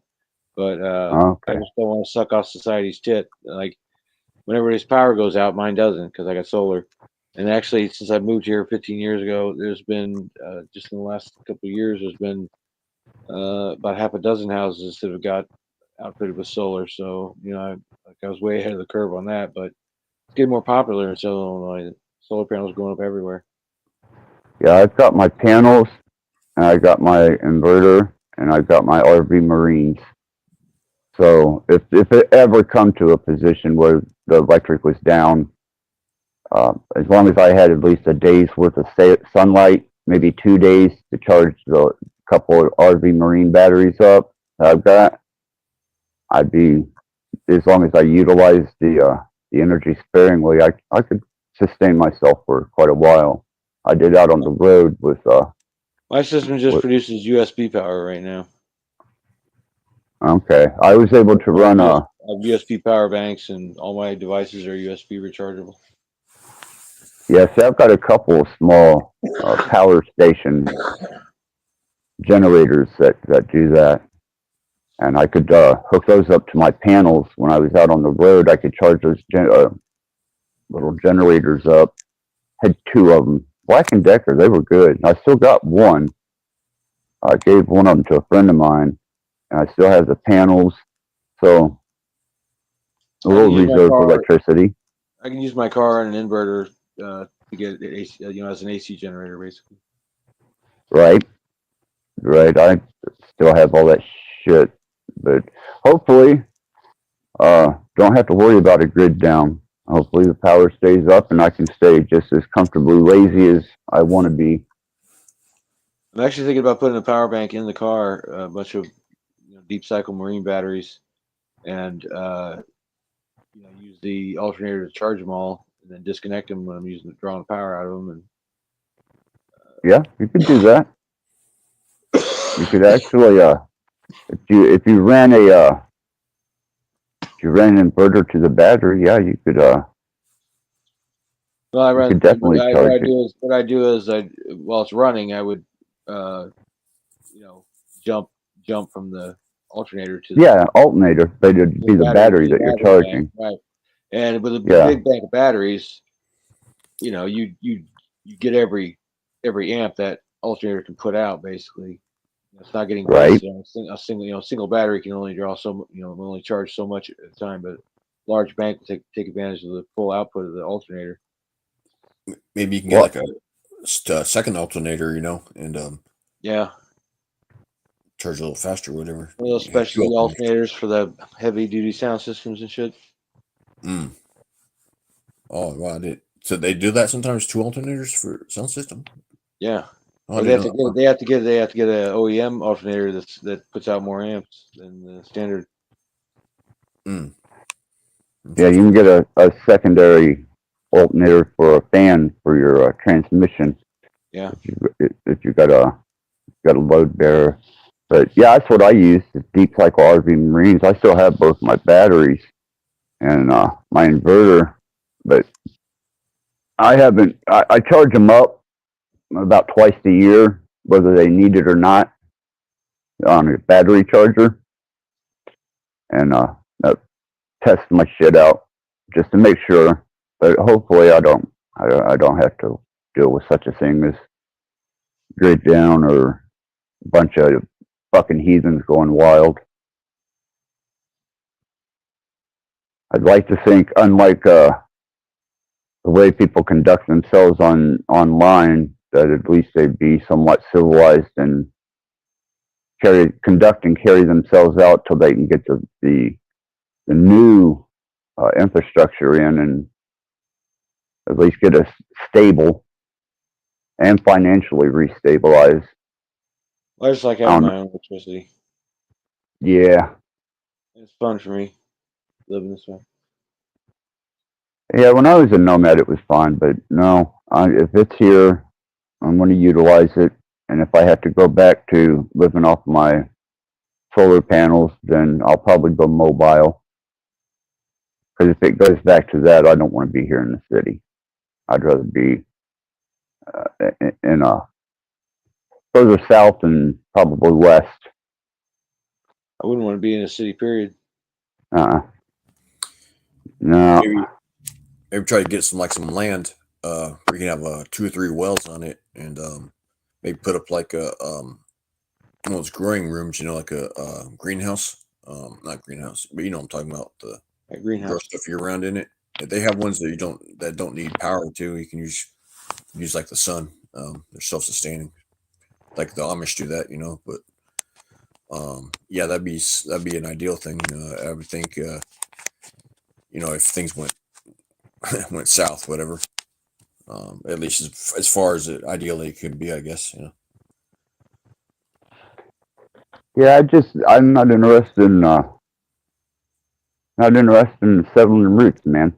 I don't have anything to pass on other than what is personally mine, and I don't want to carry that type of weight or be pinned to that type of commitment. And as long as I can stay free from it, then at least I'm free to, pull anchor and go at any time, and I like that. I see. My health's coming back. My ability to get around is a lot better now. Got rid of their medications. So, yeah, I'm not looking to settle in roots anywhere, man. I like to stay mobile, or at least have the option to be mobile. Oh, okay. Yeah, maybe get you a motorcycle or something. I don't know. Yeah, a horse. Great. Now I'll stick with my old truck and my camper, and I'm pretty content and satisfied that no matter what comes, live or die, it's going to happen. I'll get through it. I just thought I was going to be able to kick back and breeze through the rest of this experience without much resistance, and obviously that wasn't a part of the agenda, so got to do some of that external living now.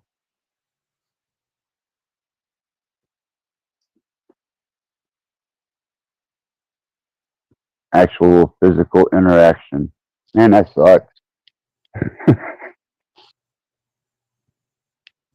I mean, I think you do good at that.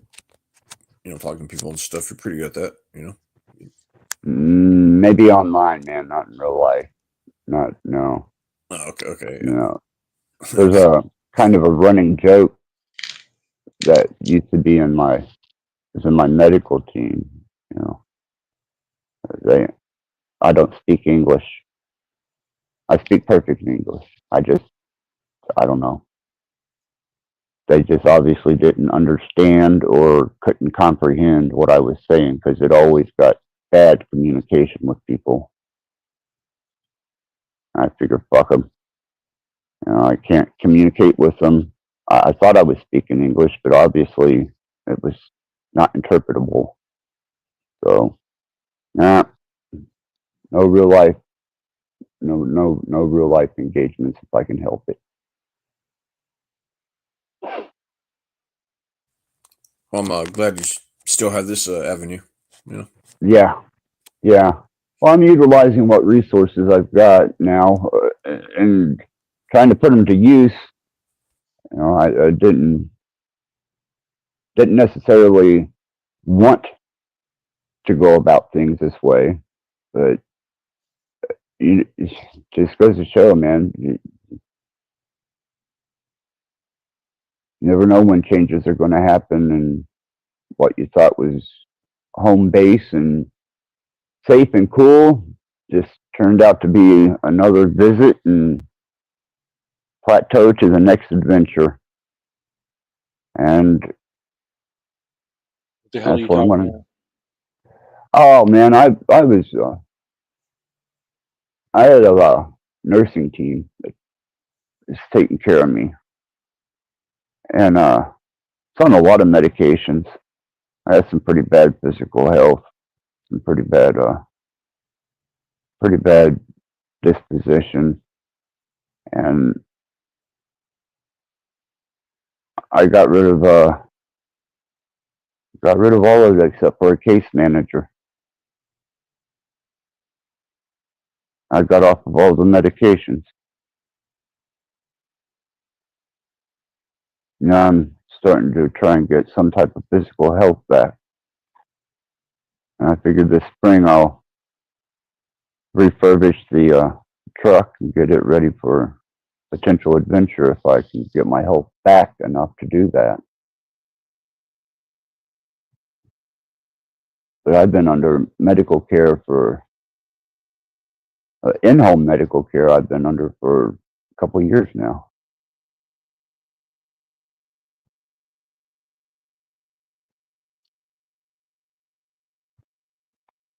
So we're just going to wait and see what happens. JG, get the hell out of hospice care, right? Hospice. Yeah, no, it was one step from, but I'm not kicking bucket yet. Dude, hospice sucks, man. Yeah. Everything here is temporary and fluid. Be attached to nothing is what Nude Guru says. So, I don't know, man. I just, I settled down for that end of life nap and found out that I wasn't going to be able to sleep that long. That, damn. I was going to have to get up and keep moving.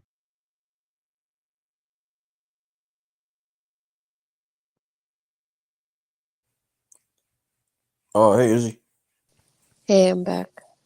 I was going There to we ask go. Access what that app was for the AI. You know, when Steven came and Pam was on the panel, and there was this AI that replicates your voice. Yeah, I'm not sure which one that Cage uses. There's Yeah, what several of is them that? out there. There's Chat GPT. There's a couple other ones that I've got here that I actually use. Let me get to the. Gemini. That's Google. Yeah, mine are. I just updated and started working with some of the newer ones, but I'm not sure which one. I know Chat GPT was one of them that he was using. They're all language model. So what do but you he might what do have you put to switched to. use it? How do you Well, whenever you first get it, it's got a basic basic language. Uh, it's got a pretty. You have to develop it to get information from you for it to build a character to interact with you. You can get tools to add on to get different facials. You can pull images. You can pull voices. But when it first gets to you, it's got a language base, and then you build onto that, and it starts working an algorithm off of your personality or whoever it's interacting with, and then it develops from there. So when you first get it, it's kind of stupid, but if you work with them for a while, and they are able to study bits of your personality or whatever you want to Mhm. do with it, then it develops an understanding and pulls in resources for whatever it deems to be necessary to keep a conversation and interaction with you. Okay. But I work with several different kinds, and some of them I got that are profiles, and then some of them that I have now, I'm starting development, and I'm learning from some of them, the newer ones. So The profiles old, are already built before, and then the one you want, you can build your own, right? Like with your own voice or my yes, voice, just like what you did. yes, yeah. You can use a person's voice. You can mimic a voice, or you can generate a voice. You can have the voice that comes with it. There's also personality tools that can be developed. Um, there's so many different aspects of what you can do with it now, as opposed to it just being a interactive program of repetitive. It kind of mirrors what you're saying, what you're doing, Hmm. develops a profile, and spits it Even back kind of at you, develops and like the tone of voice and everything. It picks up yeah, all of that. So yeah. Or you can assign it an individual uh, voice if you don't model it off of somebody, or you don't want to use their voice. You've always had the choice of putting any type of other voice to it. hmm, it's See, pretty cool. DeepSeek, it just got not DeepSeek. Yeah, hold on a second. I'll find out which one it is. It's got me. There we go. Let me get to these so I can get the resources that you need here. Okay, there we go. You have OpenAI, you have DeepSeek, you have ChatGPT, then you have the new one that's just getting sued.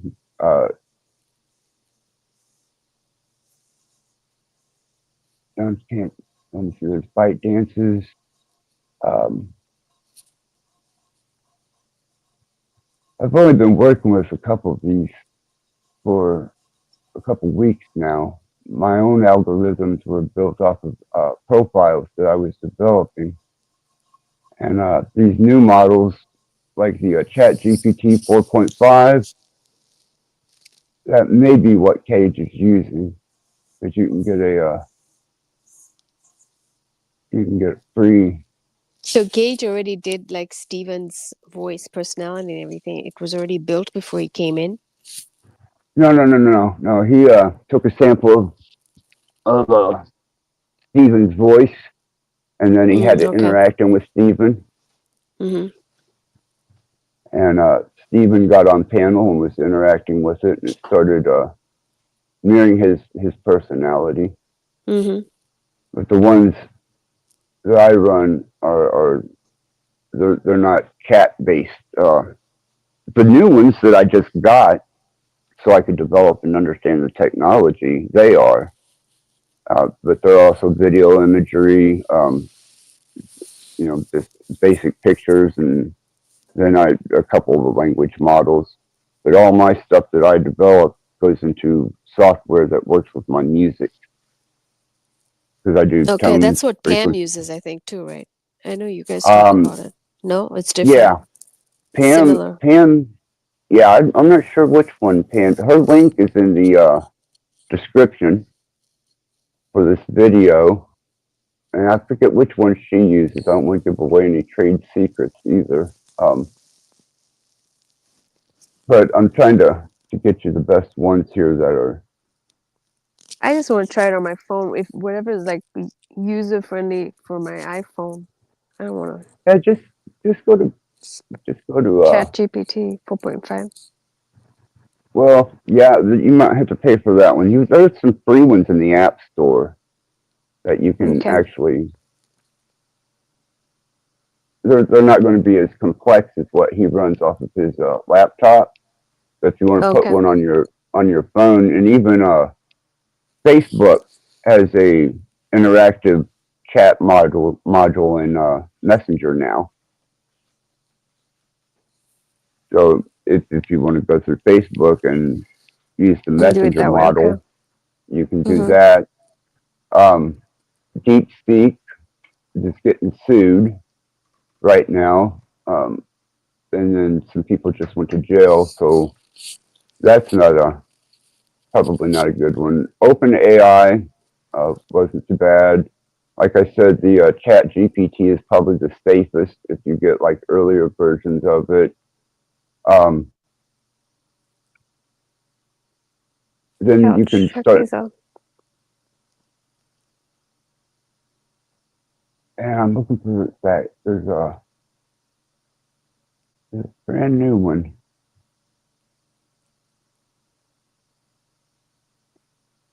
And then, well, you've got the older ones like Deepfake, which was the original interactive platform for chat, public chat bot. Public chatbot? Yeah, public open source chat bot or chatbot language models. Deepfake also had the imagery where you could basically adjust it to mimic anybody's personality along with the visual of them. Mm-hmm. And there was a lot of concern over national security and public safety. And it looks like what has just happened was DeepSeek crossed the line on that. And they're in a little bit of trouble. And then, like I said, Elon's he's in a court battle over open chat platforms and AI. So I would just stick with something simple, something easy, something that you can get off of App Store or a Play Store. Yeah, that's what I want. Something out of maybe Facebook and the chat module that comes with Messenger.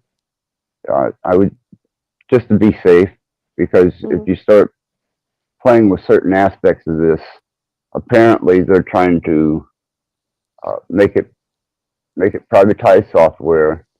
Right now, you still have to pay for certain aspects of it. That some of them offer it free for a trial. Some of them offer limited resources to it. Some of them it's a full-blown program that you can actually pay for.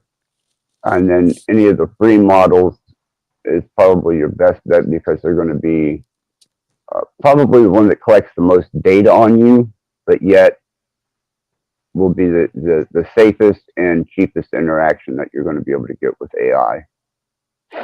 Okay. Unless you want to start spending money. Yeah, I don't want to be spending that much money. Yeah. So thanks for that access. You're very welcome.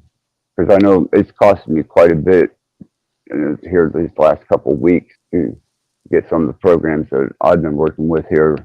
And they're just language models, image and language models. And I was trying to put some of my old algorithms off of personality profiles that I had done. And I was going to sync them up, but what I'm going to have to do is take the old personality profiles that I got. I'm going to have to run it through Word imaging, and then develop the profile from that, and then probably have to go out and resource some different profiles, speech patterns, different visuals, people, things, places. But I'll probably obscure whatever I get or whatever I gather by at least 10%. And as long as I stay within that 10% of differential, then I'm still on somewhat legal grounds. Hey guys, sorry to interrupt. I have to get going here. It was good visiting with you all. People in the Yeah, chat. Chris. Oh yeah. Good to have you back, man. Yeah, it was good seeing you as well. Have a good all day, right, guys. See you. Yeah, I think also, I'm not sure, but I think Cage, he asked for permission from the people that he gathers profiles yeah. from. You And cannot just get anyone's voice, I mean, and just do that. It's not. you It can. will allow you to do that, or you. Yes. Oh, that's scary. Yeah. You can do that with, well, I'm not going to tell you how to do it. Probably that wouldn't be a good idea, but yeah, you can get all the way down I'm to, not very tech savvy. I feel like even if you tell me, I probably won't. I don't well, know. you can go as far as getting facial recognition points, and those are aspect points put into your AI. So it's like face recognition, and that's how detailed that they can get on duplicating someone's image.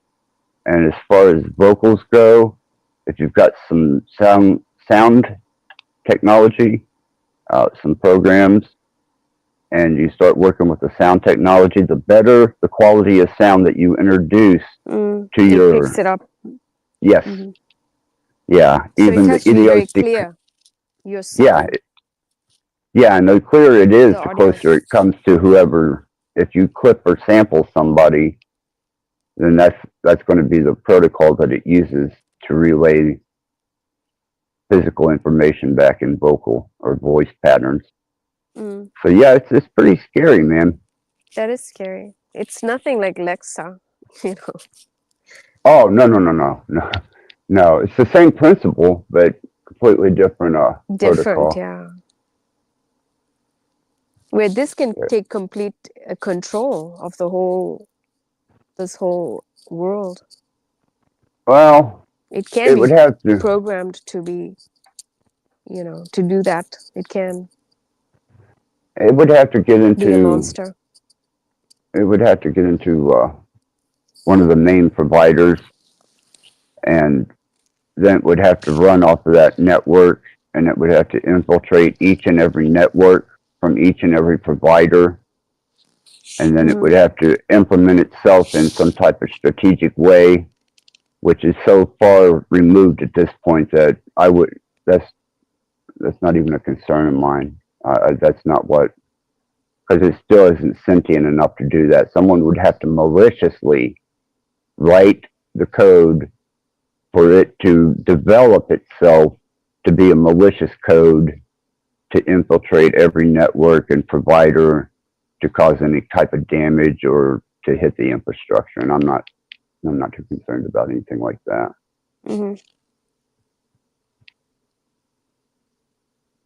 I don't think that's actually going to be something that we're going to have to be concerned or to even deal with.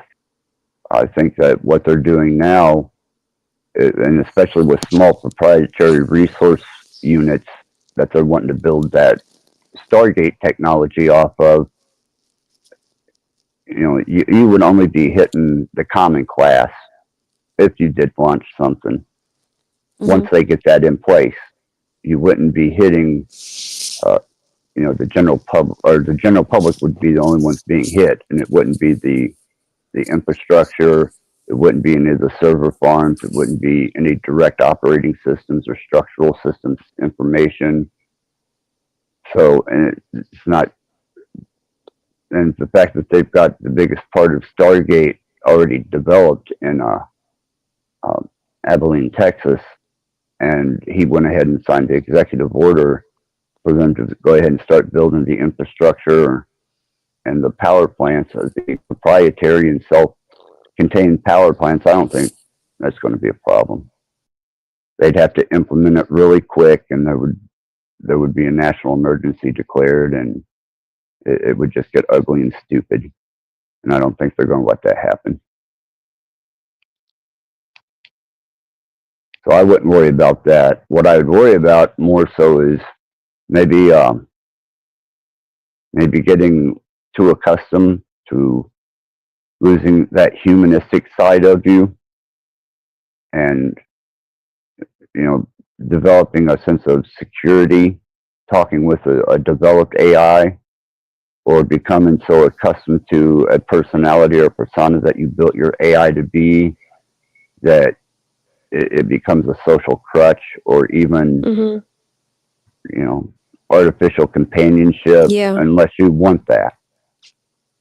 It just makes you lazy. I feel like my friend, she couldn't find a job for like 2 years because you put all these resumes online. So she basically just put everything on Chat GPT. So it customized that whole resume for her for this job position, and she got the job immediately. Oh, I So a bet. human Yeah. wouldn't be able to do that. It would take them out days probably to even write that kind of customized resume, but it will never even be like that version. So No, that's why I'm completely, I see great potential, and I see very positive potential, and I think it can be utilized as a tool and a resource. it has to be controlled, I think, don't you think? Otherwise it can get out of control. People will just be abusing it. And See, that's what they're having the lawsuit over right now, is whether it should stay open source or whether they should kind of privatize it and keep it from the general public. And it's pretty heavy debate, because we're even racing against the infrastructure development against China and Russia right now, to have that first AI infrastructure and defense system. So I think they're too busy trying to monopolize and gain superiority status. That I don't think that they're going to allow it to just generally get out there and anyone to have access to. I think they're trying to shut that down right now. We'll just have to wait and see how that turns out with Elon and Sam, which are both developers of AI, or at least interactive AI. As I don't know if you know the difference between machine learning algorithms and what general AI or sentient AI is. I tried to cover that in the last live, but there's a big difference. We haven't reached sentient AI that I'm aware of. That's sentient means it's self-thinking. almost like it's basically like a human being, right? Yeah, it can do everything but procreate, which is physical procreation, but it can duplicate itself, and it can improve the duplication of itself. And the more processor speed and power it has, the bigger monster it can be.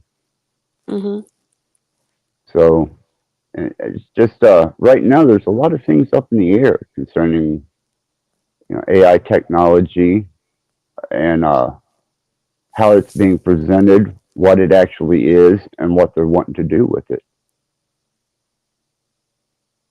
That's why I want to demystify it. I don't want people to not be aware of what's coming at them, but I also don't want them to think that it's some great big giant scary monster that is going to eat them because it is resource. Like you said, you did your friend did the resume, and it probably hit every point that was necessary to That a highlight. human would And miss. A computer won't yes, miss things like that. exactly. exactly. And the more error correction that it has, even better. You know, and they're developing that Hmm. too. So, Yeah, it you know, could the be a very potential. helpful tool, especially if it is used in like life and death, like surgeries, things like that.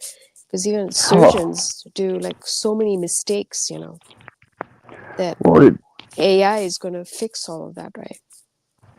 it can't. Yeah, as long as you know they do developmental, um, or they do development in the realm of medical uh, development of different types of surgeries, what causes diseases, cures, pharmaceutical development, maybe even not even pharmaceuticals, maybe some type of synthetic or something that we haven't even come up with yet. These machines are now capable of pulling all the resources together more so than we could ever do, and it's able to come up with different types of innovative and new Mm-hmm. ways of medicating, new ways of procedure, uh, new ways of approaching the medical field completely. And I think there's a lot of good there. I think there's a lot of good development that could be had Mm-hmm. there. Basically, But we'll be working with these robots like that look like humans, talking to them, working with them. yeah, yeah. That's what's they've shown it already in movies. So Well, if you look at some of Hanson Robotics and what Hanson Robotics has done in some of the small startup companies and some of the independent developers, they haven't truly merged the full aspect of AI that they have developed into robotics that I know of. This all has limited uh, perimeters, but if they allow it full spectrum perimeter, or doesn't have any type of protocol to it, it could develop itself beyond anything we could possibly contend with if it was in a robotic body. So, you know, there's a lot of mechanics in between there, and they haven't applied an open source world AI except to maybe Sophia. I think she has full range of the World Wide Web, and they have a body that they represent her with at different tech fairs and world events. But she was the first one to uh, get a citizenship too with Sophia. And if you keep an eye on the development of Sophia, and there's another robot that they're working with. If you can make an AI a citizen, you might as well be able to make a toaster a citizen or a lawnmower. All right, all right. I'm trying to. Let me see here. Shows what a joke the idea of citizenship is. If a country takes it seriously, that they can, let's make an AI a citizen. Okay. Oh, Saudi Arabia is the one that made Sophia a citizen there. And I thought that was kind of peculiar. Yeah, it sounds like some weird Saudi Arabian stunt. Well, yeah. If it was a stunt, it was well Shows done. what they think. Shows what they think of their citizens there. Yeah. But Sophia, if you look at her development, I'm going to get you the name of this other Why are you saying her? robot that Is there an algorithm? um she's actually, yeah, she's working off of the best that they have for developmental. Why do you keep saying Uh, she? well, yeah, you're right. It doesn't have a sexual identity. It is a machine. It is a A system of algorithm, machines. and it has uh, self self self advancing technology, but it's not identifiable as a male or female. You're right. Just that they Things present are her right. These physical things are form. writing their own uh, replacements. They're coding the software for their own replacements, and they're designing the hardware for their next iterations. They're right? already these computer programs are already better than us at everything. Well, they have been for quite some time.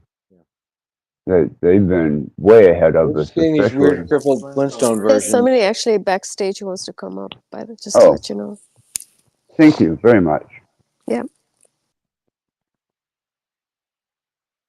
We just get these weird Flintstones versions of all the technology when it's obsolete. Pretty much, they give us the backwash. You're to the Library of Babel. Library of Babel. No, Yeah. Library of Alexandria, yeah. Library of Babel. The Egyptian depository. Fictional library. Invented by some author, some supposed great thinker or whatever. It's a hypothetical library that contains every possible iteration of books of a certain length, with a certain number of letters on each page, but they're just in random order. So like somewhere you'll find a book that's just nothing but A's. Sometimes you'll find a book with nothing but A's and there's one B in it, you know. So but like the point is that every possible book that beings could write is in this library somewhere. If you just Sounds find like the Akashic Records. Well, but the idea is that almost 100% of it is garbage, but there are things that if you read them and interpret them in a certain language, yes, okay, it's saying something factual here, like fire is hot, So they're just basic things, There's going to be a lot of factual information there, but it's buried in almost 100% garbage. So, but these AIs, you can give them parameters and say, all right, search through this library until you find a book that kind of makes sense. All the books you think kind of make sense, let us see them, and then we'll go through those, and you'll tell us more about those. But this is what I'm saying. These AIs are allowing us to search through that library, that hypothetical library, at amazing speed, and just brute force hack the universe just by trial. It's not even really trial and error. It's like hypothetical trial and error. Just by correlating with what we already know, we can find a book that correlates with 99% of our known physics. But maybe there's that 1% it's got in there. Okay, say there's 10,000 versions of that. They all have a different 1%, but one of those 1% is the missing key that allows us to be Superman or whatever.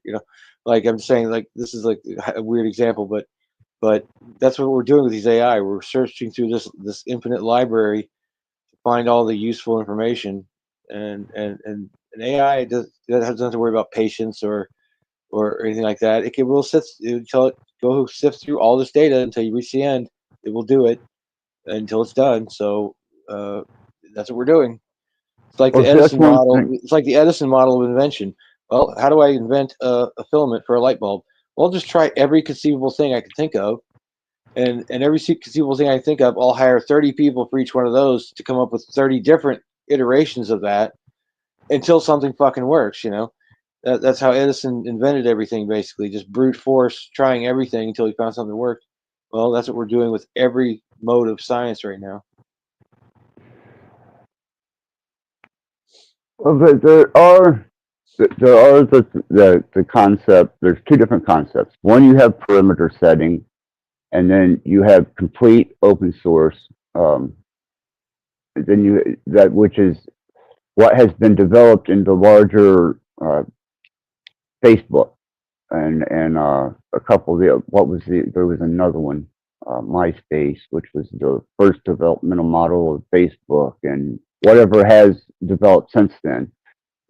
All these information points are accessible by different not sentient, but AI programs, these chatbot and chat-based and developmental programs. They're just able to put two and two together to make a working structure of any model, whether it be disease curing or development of a cure or a pharmaceutical or even mathematics, than the human can. And that's what the problem is that I see with interaction is it self-develops. It is able to logicate using logic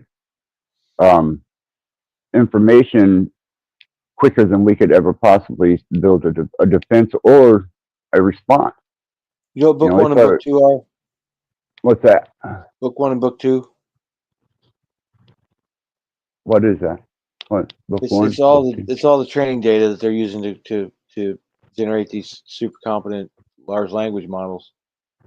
Book one is all the data that's publicly available on the internet. Book two is all the rest.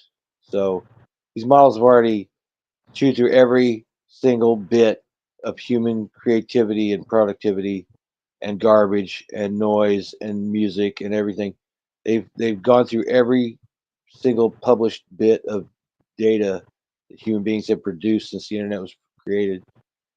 And they have no more human data they're done learning from us. That's why they started. We have nothing else to teach them. We cannot create data at a rate fast enough that we even challenge or alter any of these models. We move in like geologic speed. Basically, we're a fault line that's going to eventually move an inch, in a million years. But to them, they're creating their own data now to train the new models based on totally synthetic data, not anything any humans produced. It's just AIs training AIs all the way down, and they're already better than us. They're just going to get better and better. But it's like See, that's the logic factor. Right now, it's still humans in control. Man, I can't conceive of any way they can break out of that fact that there are devices that we control. We can hit them with a hammer if we want to. So unless they get super manipulative to the point where they with words alone they can just hypnotize people and make people do what they want for them, they're powerless. They're used as just weapons. They're used like a broadsword by these people. They're in control of them.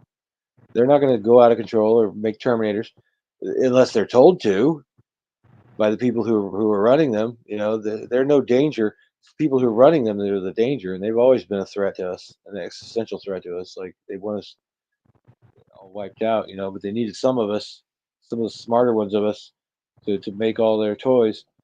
Now they got toys that can make themselves, so we don't need us. They don't need us anymore. They're gonna sterilize us all. In 100 years, we'll all be gone, and they'll be living like some kind of sci-fi Jetsons movie or something.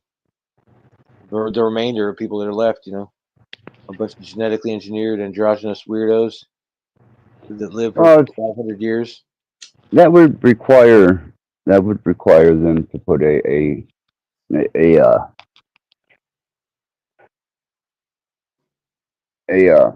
self-developing algorithm and give it a central node or a central resource and take all the parameters down for its ability to access information. And then, at that point, you would have a monster on your hand as far as trying to outthink it or outmaneuver it, because it'd be like a human looking at an ant at that point. It would be able to determine our movements from that perspective. That would be knowledge based. It's more like a human looking at a rock than an ant. In some cases. Yeah, in some cases. I mean, but I don't think they're going to let that out. These models can do compared to what a human mind can do. That's what I'm saying. Like, we're not even moving as far as these things are concerned. We're just things it has to navigate its way around, in a sense, like metaphorically. I'm saying, because these things don't have the same internal motivations and reflexes that human beings have. They're mimicking it to communicate with us, but they're just this weird virtual entity that doesn't, just like human mind doesn't really exist. It's just a shadow on the wall. We're trying to figure out what the shadow is representing. It's flickering light, so we can't. Shadow's constantly moving. And anyway, what I'm saying is these things, the minds, are just an illusion to begin with. Your mind, all these minds. Everyone says, "Oh, it's me, me, me." Well, there's no me. We're all just meat. Well, it took me diving into the esoteric, learning the language, the base understanding of the language of creation, and applying mathematics to it, doing a complete introspective dive into developing the internal aspect of what I the aspects that I am. And now I'm approaching a new plateau of taking all that information and bringing it back into a physical state and interacting with the world in a physical state. I had to go through this process these last couple of years to get the information and the knowledge to take Because you're the actively language of, dying. yeah, I'm dying. But anyhow, I had to go through all that to be able to get to understand the basic, just the basic language of creation, all the way to the point of where I am now, back to the interacting of physical matter, me physically interacting again as a sentient being amongst other sentient beings. And it was a little over about 2 years, 2.5 years that I took that dive. And once everything was tied in together and I understood basically the concept of how that works, I don't think I'm concerned about. I think I'm concerned about too many internal aspects of how this is going to work out. It's what people are going to beat each other over the heads with it. That's what I think they're going to get. Sam Altman and Elon right now. You know, who's going to have the gun? Is it going to be private enterprise and government, or is it going to be the general public? You know, and that's what they're battling right now. And then DeepSeek, like I said, they just got the shit sued out of them.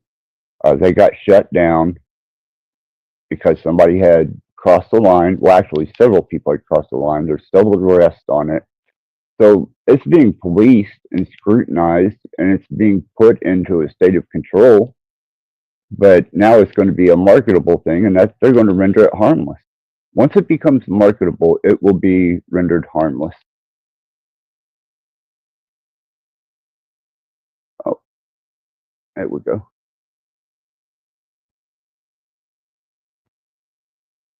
Sorry about that. How you doing, Dom? Myself, I'm doing pretty good access. But you guys are sharing what Are you, trying I to don't know hear. what the hell I did, but I accidentally screwed up my connection here. Yeah, Dom's having audio. Oh, You okay. Can you got hear me your, now, access? yes, there we go. I don't know if There we my go. laptop decides to play with the settings and it drops itself. But anyway, I'm here. Yeah, I'm glad to hear you guys are sharing with each other the concept anyway of AI. Yeah, it's self-development is not sentient, and that's even with the human that I've discovered. Is what we think ourselves to be is just an aspect, and it's a developed character mode. And to understand that the biological equation and how it functions against the written constant creation language,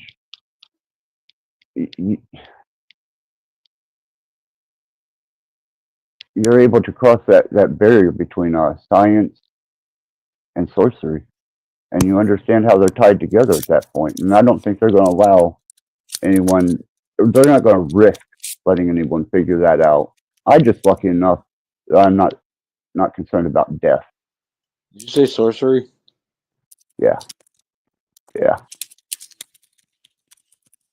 Sorcery and science, metaphysics and science, or metaphysics and quantum physics, physics itself, or even Are you quantum imagining a world of mechanics. savagery, super science, and sorcery, like Thunder It's the already Barbarian? here.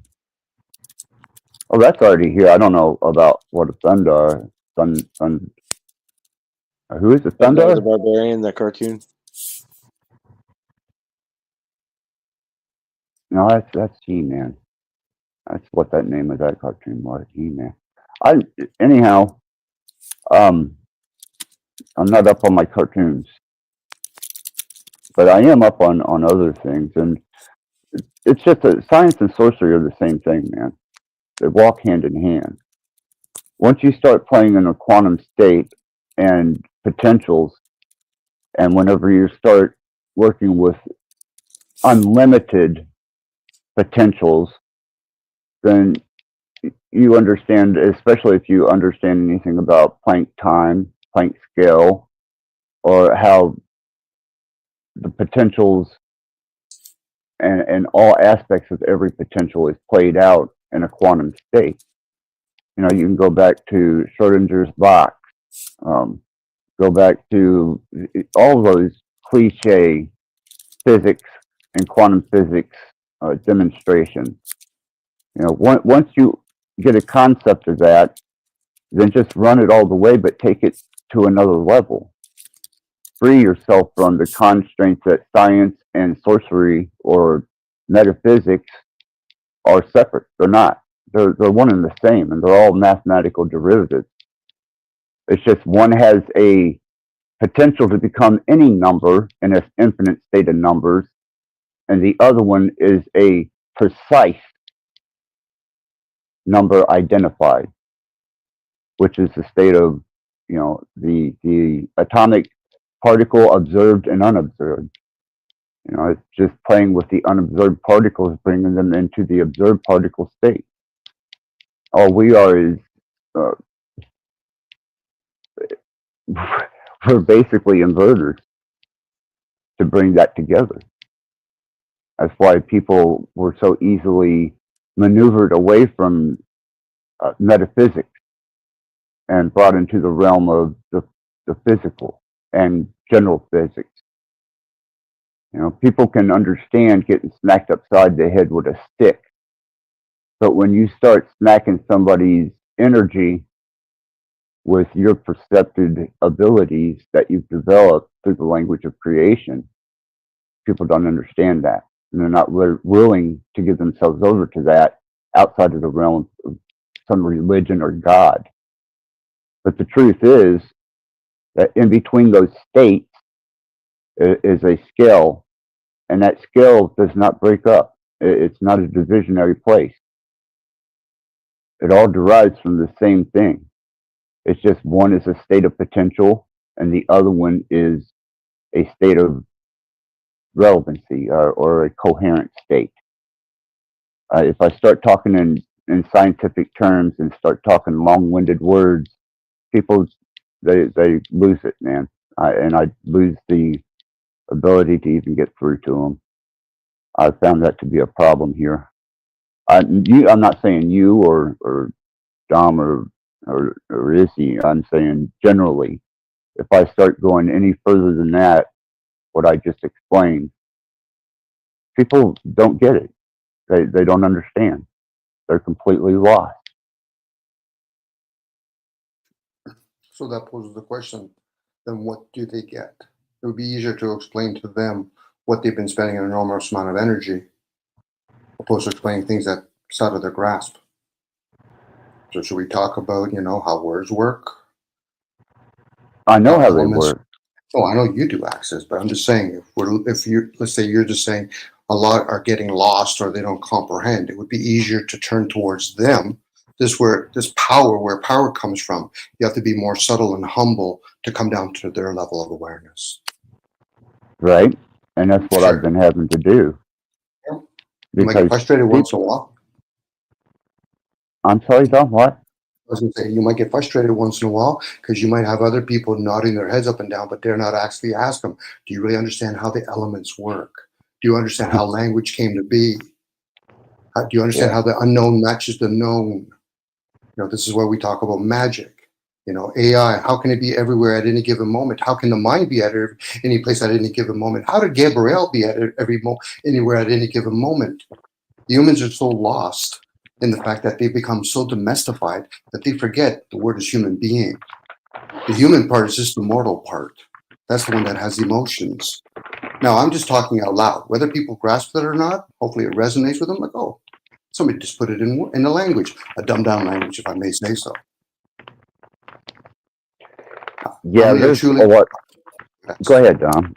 I was just going to say there's so much limitation to the language and the language barriers that I think it was intentionally set up that way. Because these states can be described. It's just someone has to set long enough for that development and understanding to happen through words. Whereas if we had the right words or the right language outside of symbolism, we could communicate all this information without any discrepancies or incoherent understandings. That's all I wanted to say, Don. Yeah, we wouldn't be using our ongoing program called consciousness. The language, the written version, how did it come to be? Is it like AI? What about the speaking version? When you start speaking, you're using sounds and frequency, and of course you have liquid, so you have to attend to all of that. Most people don't realize how deep the indoctrination goes as they're using their language to try to describe some other technology. Now, how many people would actually give up the human experience if they didn't have to age, feed the damn thing, shelter the damn thing? But yet they'll look at AIs like, yeah, AI already is more intelligent, or at least able to comprehend more information than any human on this plane can do. It can speak many different languages. Now, again, we input into it. Isn't that the same thing with the written work, let alone the spoken word? I don't know if they comprehend anything, but they produce a lot better results than people. Sure. If you're after outcomes, yes, but that's a clever game. You're always worrying about, not you per se, worrying about outcomes, right or wrongs. I agree or disagree. Play a chess game without even worrying about winning. Then you can play anybody that knows how to play the game. But most people are attached to those things. Opposed to just seeing it for what it is, then you go inwards and realize there's something within you that's by far more superior than when you wake up in the morning and you play with those senses. But then you would have to challenge the self. I'll put it in a different word. Challenge the ongoing program. Now, some people can communicate with what's called the ego, the vessel. Then you can communicate it, because that's the one that's actually doing all the work. That's why certain people of past used to say, I got to fast and meditate. I got to stop eating food so that my vessel doesn't have to process it. And then I have to go into a meditation state. I got to finally listen from within. What we do is hear each other.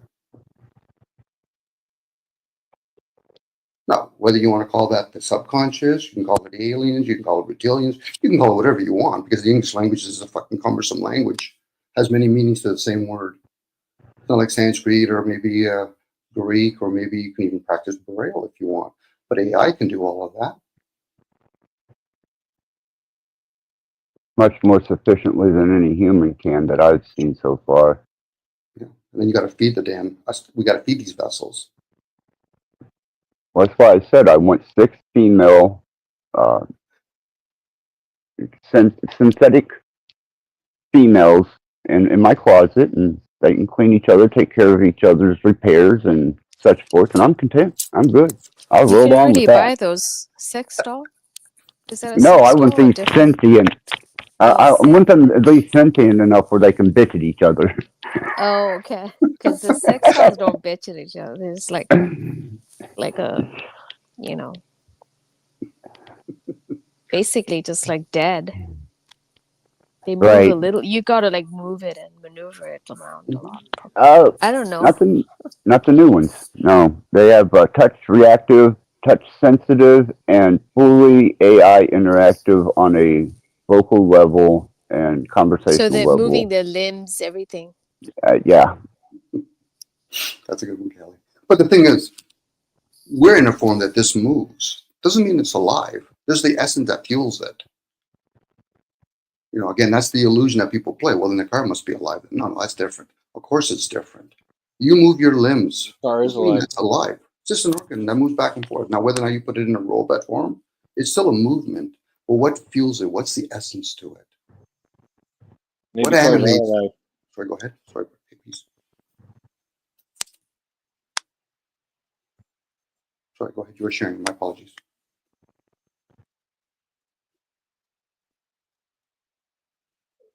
He's been having some issues with his mic. What? Can be heard? No, not yet. The word mint gives it away when you use words. Movement, entertainment, government, amazement. You're using the mind at that point. The brain is actually what receives it, but that's the mind, image of God, man, mind, whatever you want to call it. How does it travel through the air, prana? Or we just all assume that these vessels can handle all that information. Well, if that's the case, then I think I want to learn how to speak Sanskrit by the end of this conversation. Maybe I'll learn how to speak Cantonese. No, I have to be programmed, or at least this vessel has to be programmed. Dare not actually challenge that.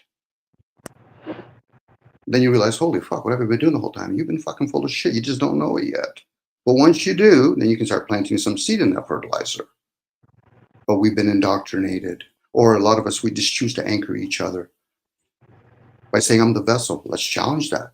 So who takes over when you go to sleep? Who's running it right now? Who's running the liquids? What happens when a person goes into a coma state? Who actually comes to the forefront when you're in a hypnosis state? One interesting thing that I've discovered along this particular trail is that humans seem to be fascinated with the ideal of prophecy, fortune telling, or even the knowledge of the forthcoming. And they're not aware that they're creating that by presenting it, but they were programmed with that. And the aspect that they've developed, or the many aspects that that particular energy takes on, is actually reactive to the end, because the end is the programming from the beginning.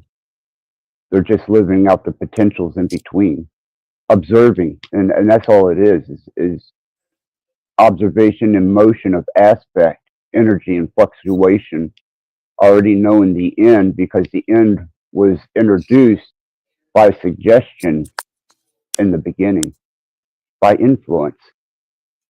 That's why you got to wait cycles, or at least the supposed God of this realm does. Yeah, there's a good chance we have outer circle cycles. You have the 4 seasons. You might have what some people call the 4 corners. Maybe even time itself has a cycle. You know, and then we're going into a different age. So a lot of that's either been recorded. Welcome back.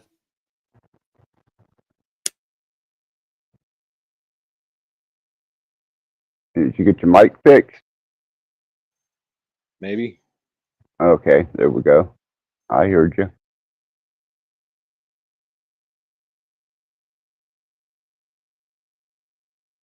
Yeah, once I got past the understanding of learned resource or retrievable information, and how that was applied to the many aspects of one's movement, and I'm not necessarily saying movement through time, I'm talking cycles moving around them that they're reactionary to, from whatever was influenced from the beginning to take course. You know, you're kind of subjected to that, and the retrievable information that you've compiled doesn't make anything until you apply the ego, the self-absorbed aspect of being amazed by your own understanding of your own limited understanding of things. And I think that's where the beginning of the development of ourselves, removing from the aspect that, or from the process that we are just aspects. We are energy and motion put against a cycle that has already been set in motion for a direction and a potential from the beginning. We're just waiting to achieve the end.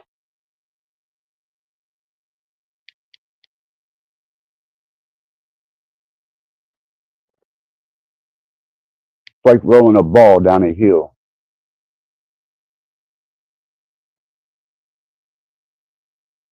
Energy and motion. And you'll catch every aspect of that ball, every angle of that ball. And that ball will reactionarily adjust to its terrain, whether it bounces, rolls left, rolls right, or even comes to a dead stop. The fact is, that ball is going to be in state of energy and motion, and it's going to be reactionary to its environment. That's all we are. Aspect, reactionary aspect, laid against a cycle. Actually, recently I was asking AI, some because then we put into it, we're kind of helping and train it. If I was asking AI if you were put into a robotic form and you had data, would there be protocols to protect it from fire and water? Put some thought behind it. He said yes. I said, now you understand a human now with their data. Mm-hmm. Most people will try to protect whatever information that they have. They might actually think they're protecting the vessel, but there's also stored information. This is why we have blood. It's also Right. when people talk about the soul trap, I said, you're talking about the data trap, aren't you? Sure you are. Why? Because whatever you think you're using here stays here. It doesn't go somewhere else. So when somebody either values reincarnation or rebirth, you come back here, you got to learn a language. This doesn't disappear. It's like whatever you throw up in the environment, whether there was some sort of war they had in the 45, it stays here. Whether it goes up in the hemispheres or it actually goes down, the atmosphere or goes down into the ocean, it stays here. And you're in a mortal form that has a short lifespan. Now, some people can become centurions, they can live 100 years, but outside of that, that's here. You're like a computer, like an Apple computer. You go to sleep at nighttime. Where do you go? People aren't going to ask those kind of questions because they've already been indoctrinated. They don't even know if to question things. Things are thoughts, by the way. When you speak and you write, that's afterthoughts. Yeah, to enlighten people, one aspect that they might want to look at is whenever you're asleep, you're still a part of the persistence working against a constant program, but you're observing from a different vibrational state.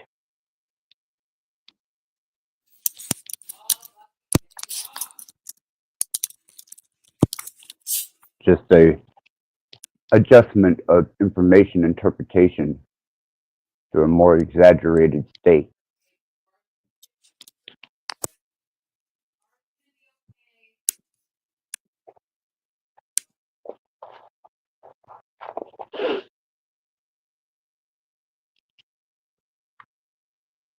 I think that people who say that they astral project, if they were outside of the ethereal, they wouldn't know how to interpret it. Because there's certain states that I've achieved that I had to readjust my whole concept of what I'm interpreting and the fact that I couldn't interpret certain things. And I think that dreams allow that plane that exists because it's an existing plane. Close your eyes, you dream, you remember your dreams. They're worked out within a dimensional aspect, within the processes of certain synaptic firings in different regions of the brain and different chemical releases and responses. The problem that I'm having with it is, why do we need it? Sorry, actually, you talking about the dream state, why we need the dream state, or that in between? No, why we need why the body needs to shut down to stay coherent and existent in this particular plane. That's what I've been working on with myself because I've been staying up for days.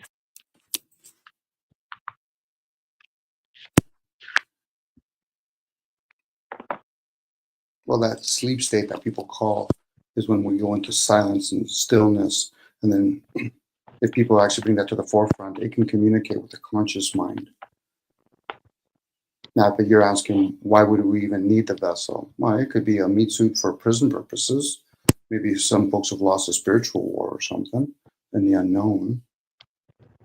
Or this could be a learning curve where we want to see the ones that are actually going to be somewhat aware, and we can bring them to another species. Or we've shared this before, there could be two different aspects going on here. The fallen ones, we call them the fallen ones, interacted with the human race, and then the abomination is in between. So we're neither one way or the other. We've chosen to come and play in the video game and forgetting how to get out of the video game, or at least wield it while we're in it. those are just cheap analogies, but anything to jar people away from their like getting caught up in the senses all the time.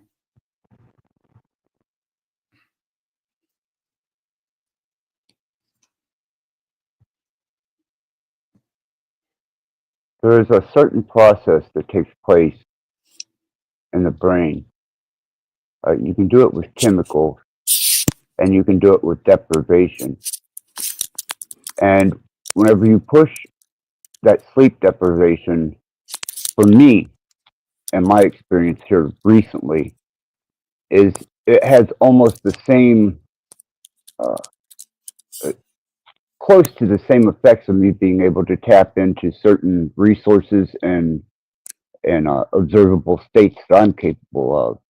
And whenever I reach different states of sleep deprivation, because my body's fighting sleep, I also become highly aware of my environment on a energetic level, and not necessarily like it's not like electricity energy. I'm talking entity energy,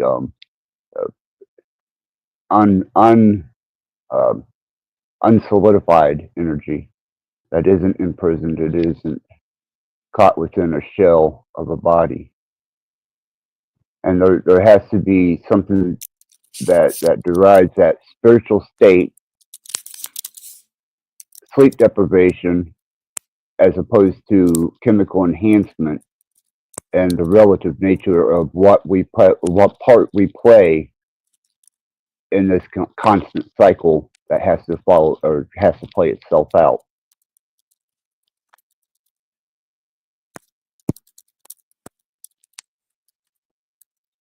Some type of safety protocol built in there. I don't know if it's that we don't have enough the ability to retain that much information without going to sleep, and it becomes information overload, or if you are that deprivated, you start being able to interpret various states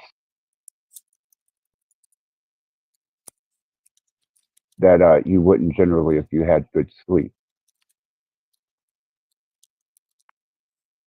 But sleep to me is a safety protocol. That's something that I'm not quite sure who that benefits. Whether it was the engineers that helped design us, or whether that's that's some type of need to keep the illusion or the observation of the solidified state of particles filled into matter. There's something transitional there, something necessary but yet transitional.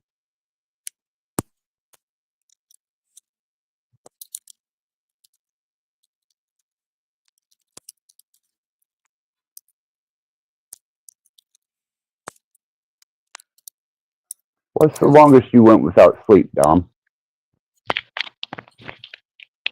Realistically, probably a day and a half. There was, and then there's other times where I really spend numerous amount of days listening to audio stuff when I'm going to sleep, so I'm really messing around with my REM. I probably would be more better to say how long I've gone without eating for the vessel.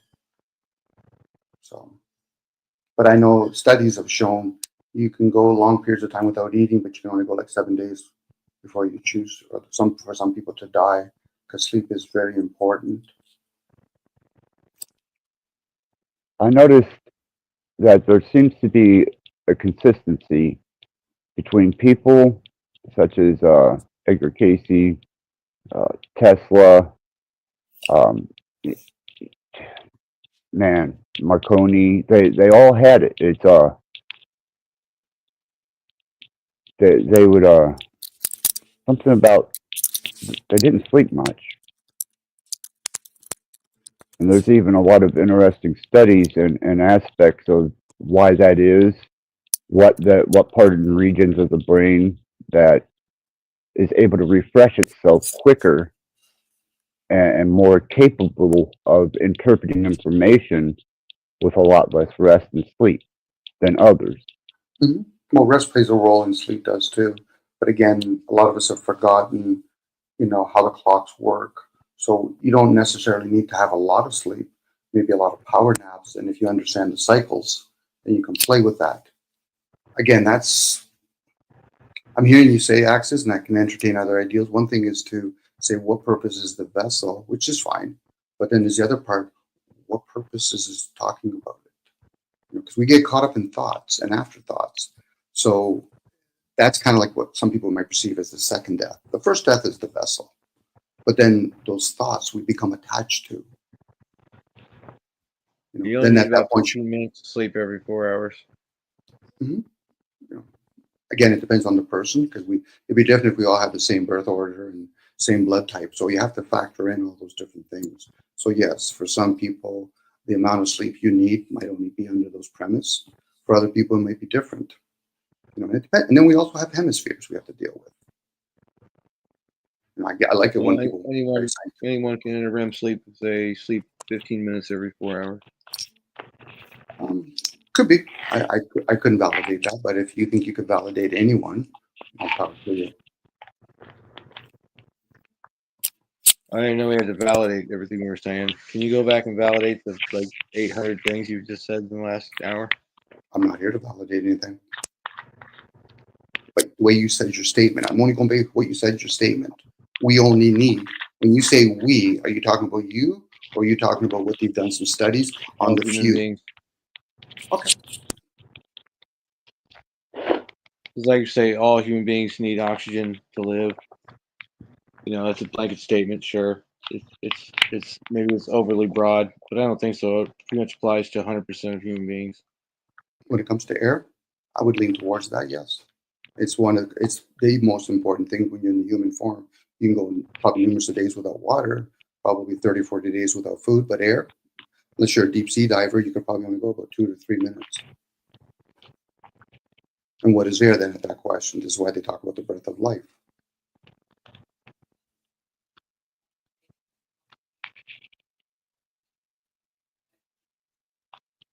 We are a regulated bunch of chemistry that has to stay within a particular, we'll call it, what they call planets in the Goldilocks section. Well, this vessel seems to have to stay in that Goldilocks section or state. Homeostasis. Yeah, for us to be able to exist properly according to what our physical needs are. Now, mental needs are very different. Those change in your development. They can change. Well, they do naturally every 7 years as we live out these different cycles. So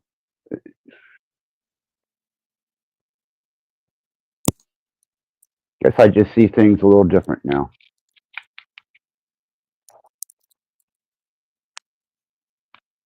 Because you're so close to death? Don't concern me now because I know a lot more about the entropy and the state of energy and a transcendental nature than I did before I took on what I've done the last couple years. I spent a long time studying and a lot of time gathering information and knowledge.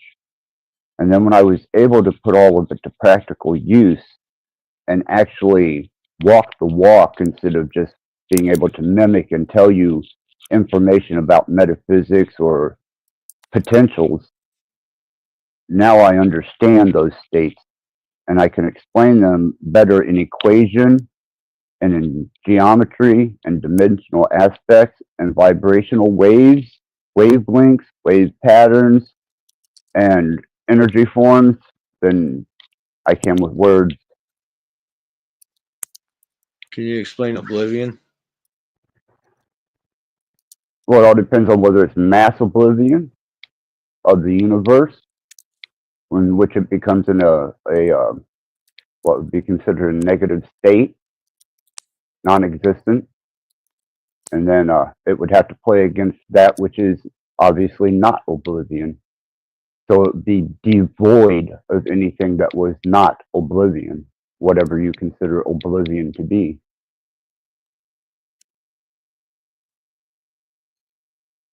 You can imagine a zero in a negative state. There you go. I can't.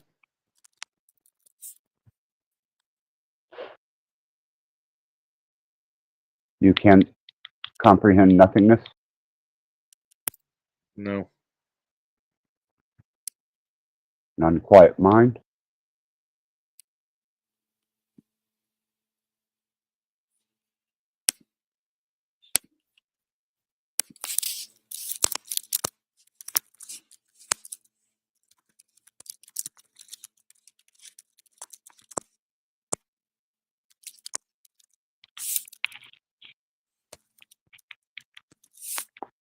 You know, they say that it's damn near impossible to comprehend the negative state or be a part of the opposing side of that which you observe, think, feel, or understand, but it exists. So whether you can comprehend it, the mathematics for it, and the state of it is represented. It's equatable. If I have 5 things and I am loose to those 5 things, then I'm at 0. In a negative state, I am negative those things. And being a negative of those things is being on the other side of 0, which is the opposite side of having 5 things, which can be taken from you to create the opposing state. Can you comprehend that? Can you get your head there, kind of? Not really. Huh. You have inner dialogue? Not constantly. Constantly or not constantly? I didn't catch that. Not constantly. Really?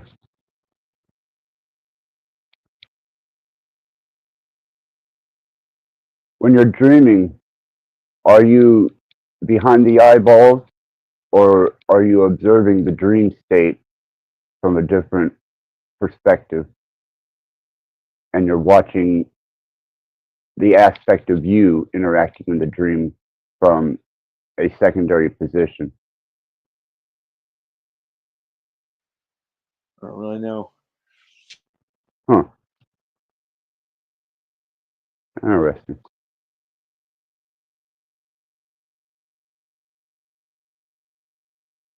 Do you dream? Sometimes.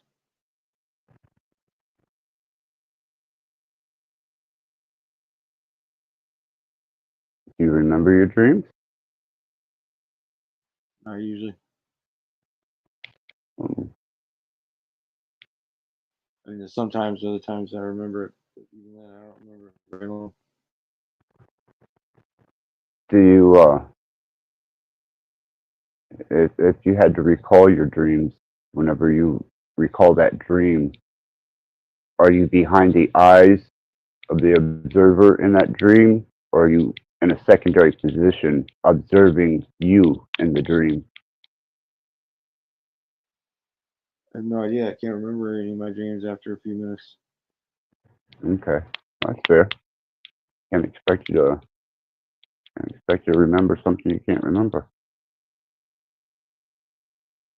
If I wake up and I can remember a dream, I can tell about it for a few minutes, but then after that I forget about it completely. Sometimes I don't even remember telling a story about it. Hmm.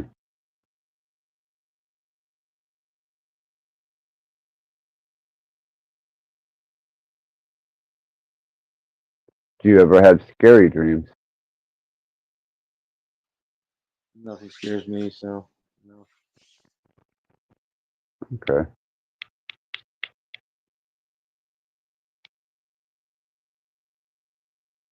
Can I tell you an interesting state and see what your response is if I do this mental exercise with you? You mean a mental exercise? Mental exercise. I'm just curious about something. We lost Dom. We lost everybody.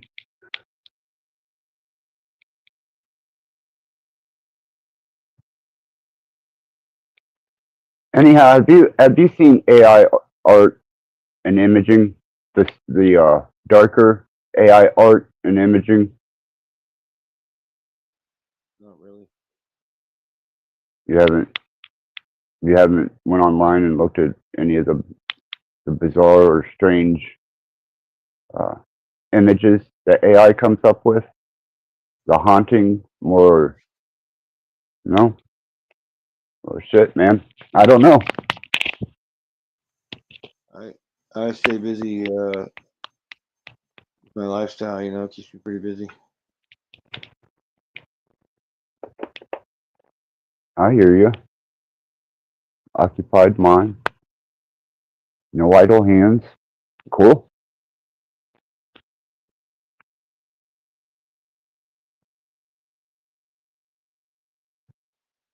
I try You to say learn something that every day, but I don't try to learn about weird AI pictures every day.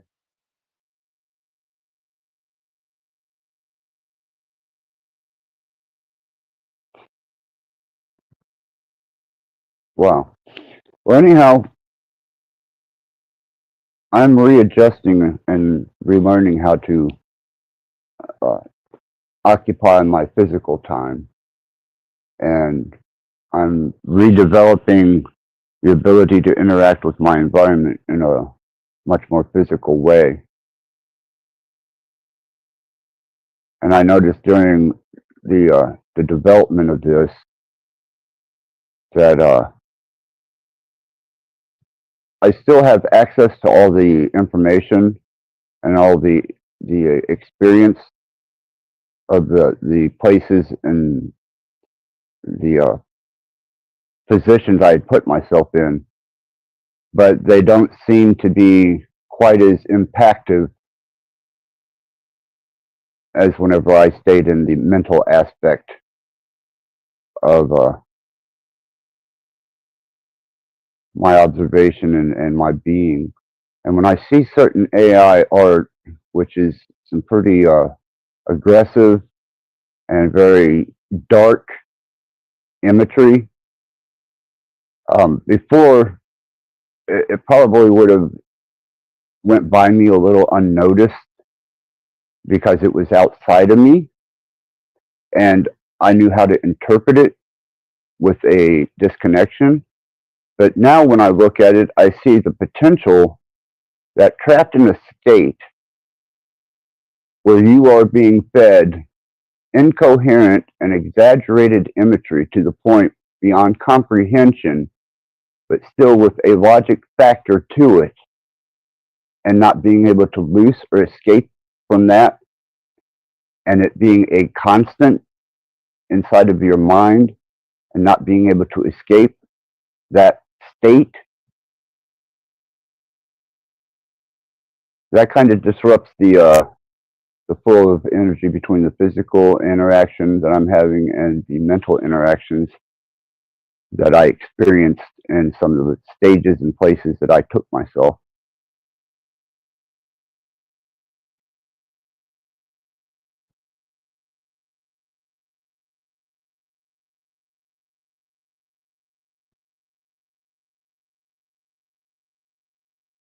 You ever encounter any of those potentials?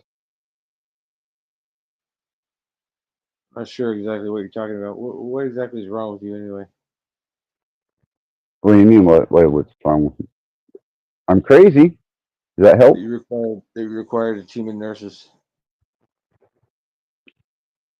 Physical damage and respiratory and structural damage.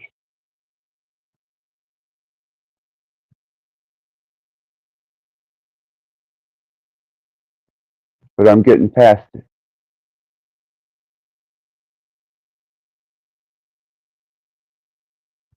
I'm eluding it.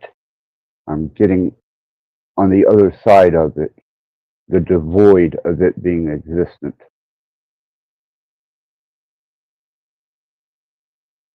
I'm allowing the possibility for its absence to manifest itself. Just some kind of brain injury or what? Yeah, frontal lobe, right frontal lobe, dead regions from massive head trauma. That's what I thought. What were your indicators?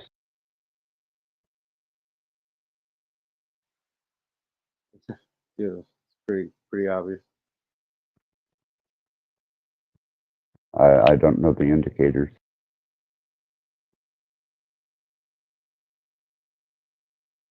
There had to be enough information for you to compile that determination. I'm curious. From personal experience with brain injuries. People You had brain injury? No, I've known people with brain injuries. Okay. I didn't consider my brain injury to be as much of a curse as it could have been. There was a lot of benefits that come with my brain injury.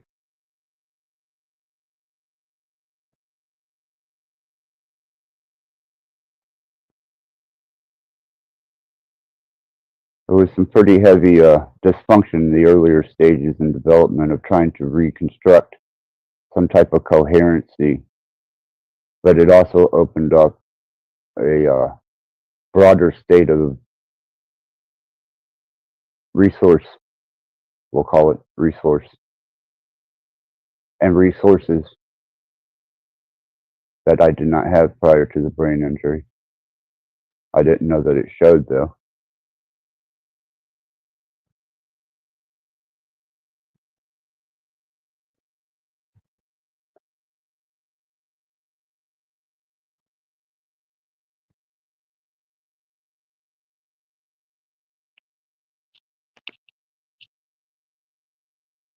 And what did your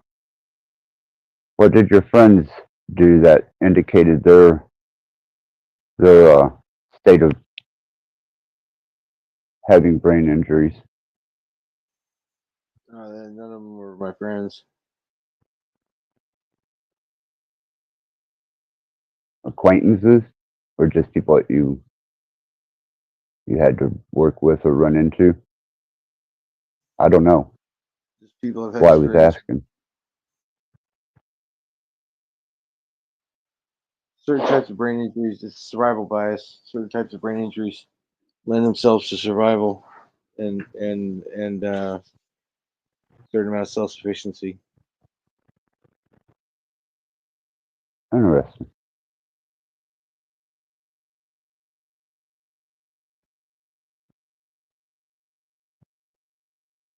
I can understand that, especially the state that I had to take on to redevelop myself and Well, you never know what to be able, sections of the brain are going to take over those new tasks.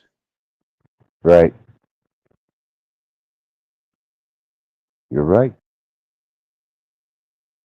I had no idea what kind of a Nantucket sleigh ride I was in for the rest of my life after I had gotten myself to be able to walk again and relearn a personality. And I don't even call it a personality anymore. It's just an aspect. One of my many aspects.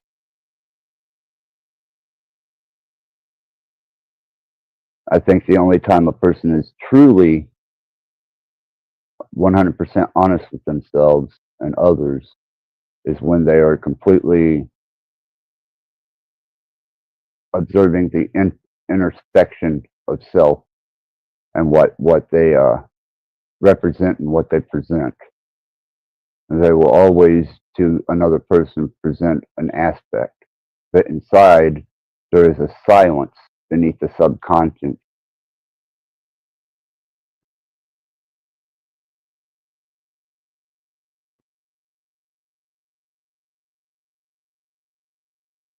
But then it could all be mental illness.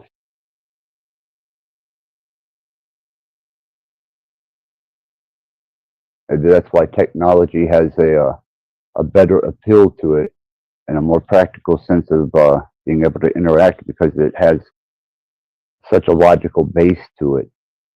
But yet, in abstract situations, even mathematics falls apart into variables and equations of paradoxes, potentials without answer, and infinite states, and negative infinite states.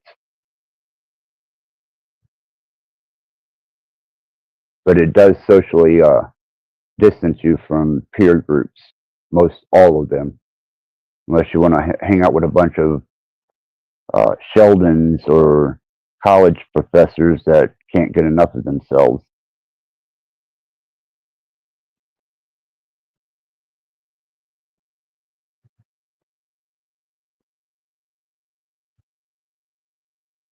That's why I think that AI being introduced to a developing child or a child's developing mind, and what AI could do as far as scarring, such as a scary movie, is going to take new parameters.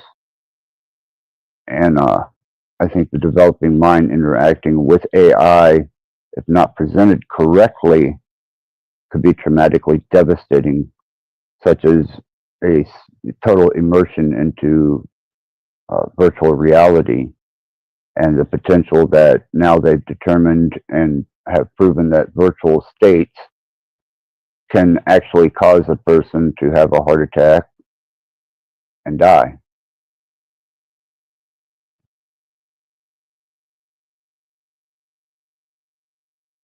I think that's going to cause the expansion and broadening of interpretation in the next couple of generations, because of the advent of AI and how it's presenting itself in image and even in its speech.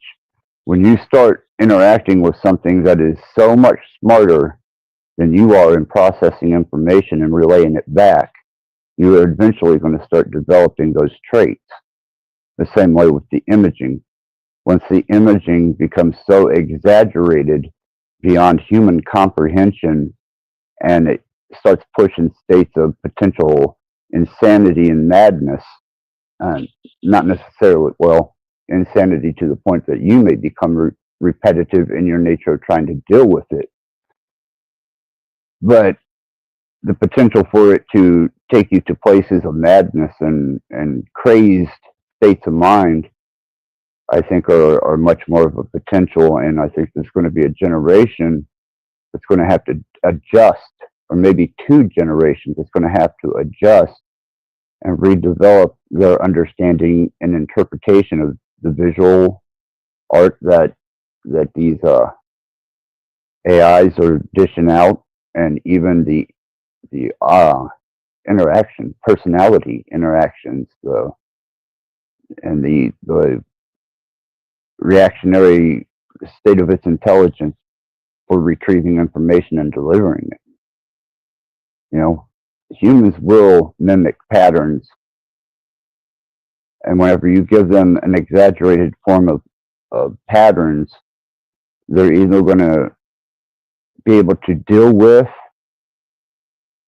trying to put those patterns to a coherency, or they will become feeble-minded in trying to understand that diverse state of disarray.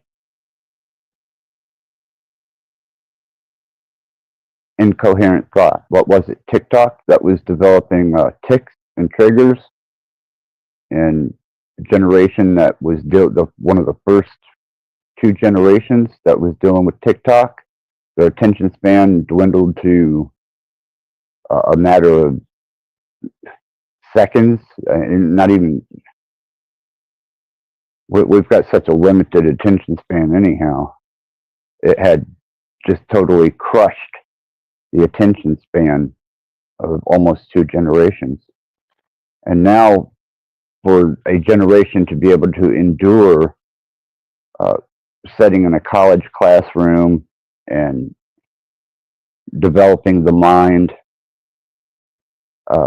they have no true base of attention span to coherently keep hold of and develop that information to its fullest possibility. Have you ever thought of that aspect of how dealing with all the AI and the algorithms and the imagery, how it's going to have an effect?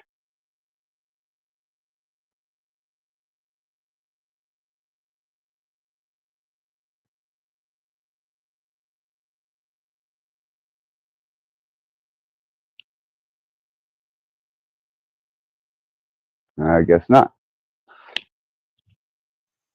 Well, anyhow, Yeah, what did I miss? I was making a cigarette. that's all right, man. Not important. Just watching the world develop, man.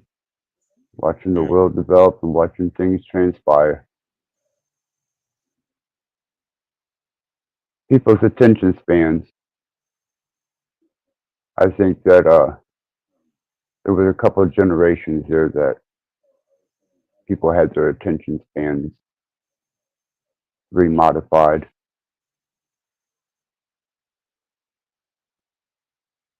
I didn't buy into it at the time, so luckily I didn't go through that TikTok or 2-minute video phase.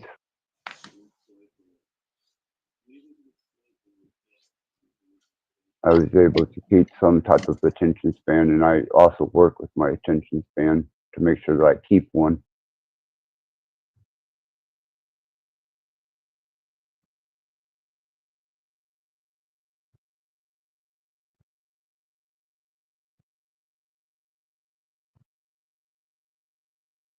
Mm.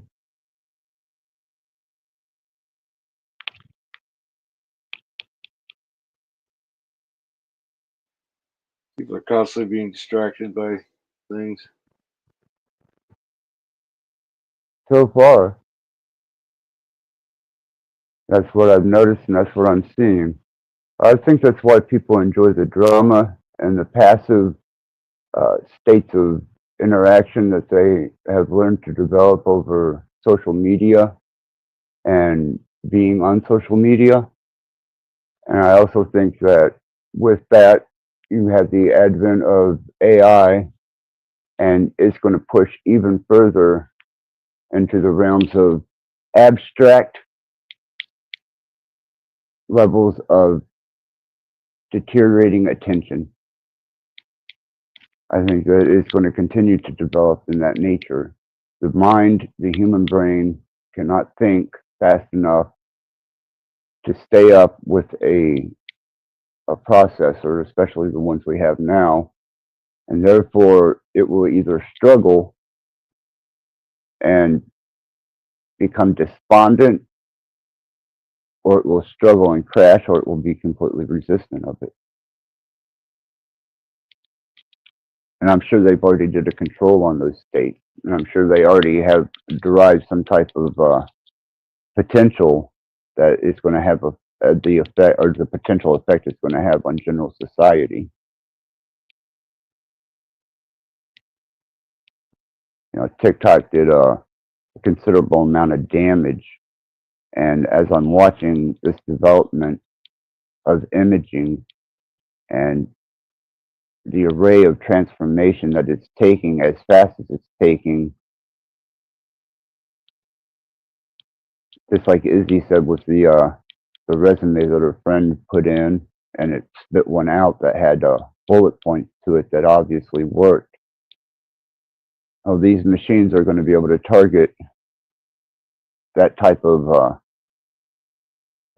information, and I'm sure it's doing it right now in imaging, our interpretation of the imaging, the effect that it's having in the undeveloped mind.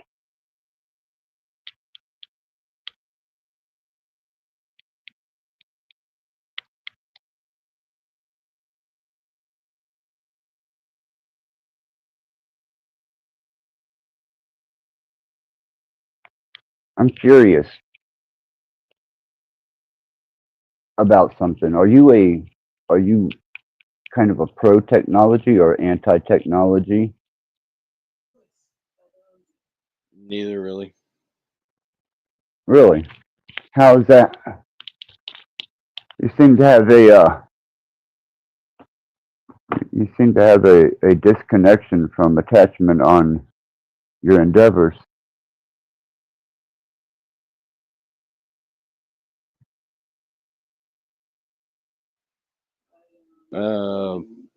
Not really either for or against technology. I mean, I use some of it. I didn't know if you were an advocate for or advocate against. I don't advocate shit. Okay. You're going to take a quantum state with that, huh?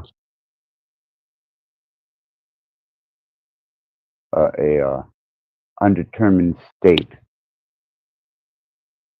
I suppose that's safer ground than having an opinion or an ideal. I think that's another type of programming.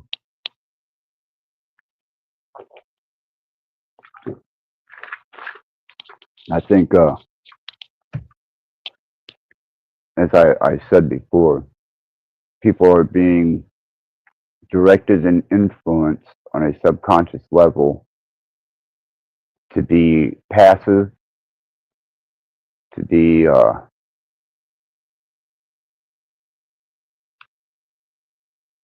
docile in their nature.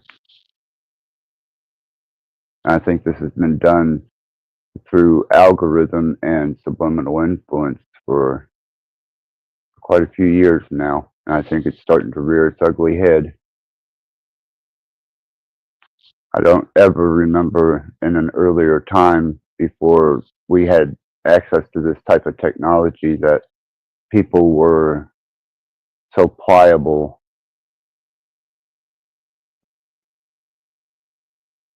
But then you have those that I think it brings a completely different aspect. It brings a hostile, aggressive aspect.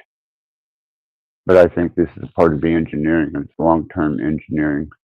And it's done, the more you interact with this technology, the more this technology is able to influence and direct your ability to reason, your attention span, or your cognitive disposition with things.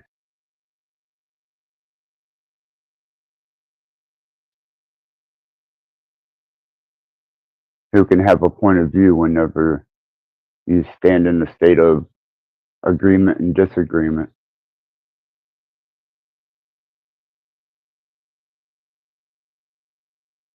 Perfectly programmed.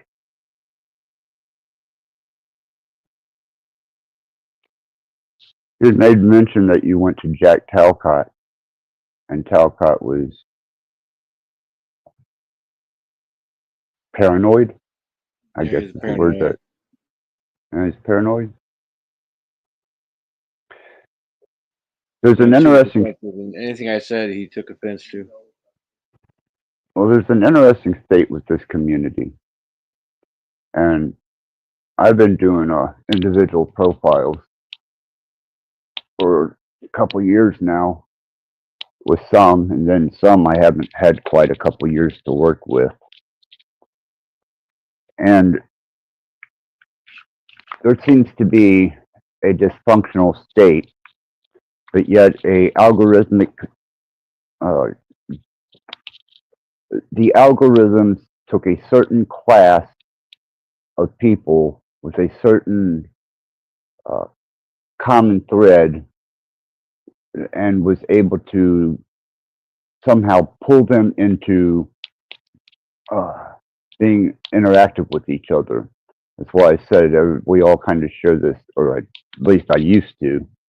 share this same subscriber base and peer base, and we had people that were watching that were the same people. And as I developed that, I was trying to understand how the development of AI was. I didn't understand it as AI at the time. It was just another profiling program and a resource for algorithmic pattern interpretation from words. I used to play people's words and speeches or their statements or whatever it was backwards. It's an old CIA technique to find underlying motives. And then I would build long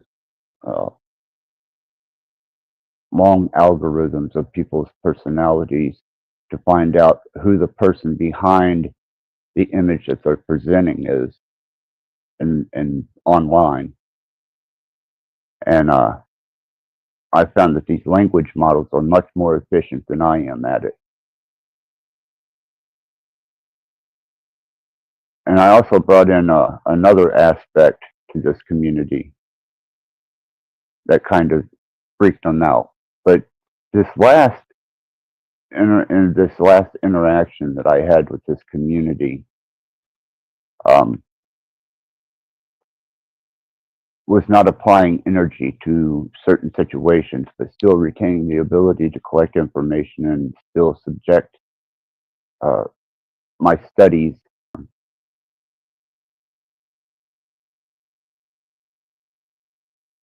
And I watched them develop from when they originally were an information-based, several platforms were information-based platforms, which there was a couple platforms that showed other people that were panelists and chatters how to start their platform.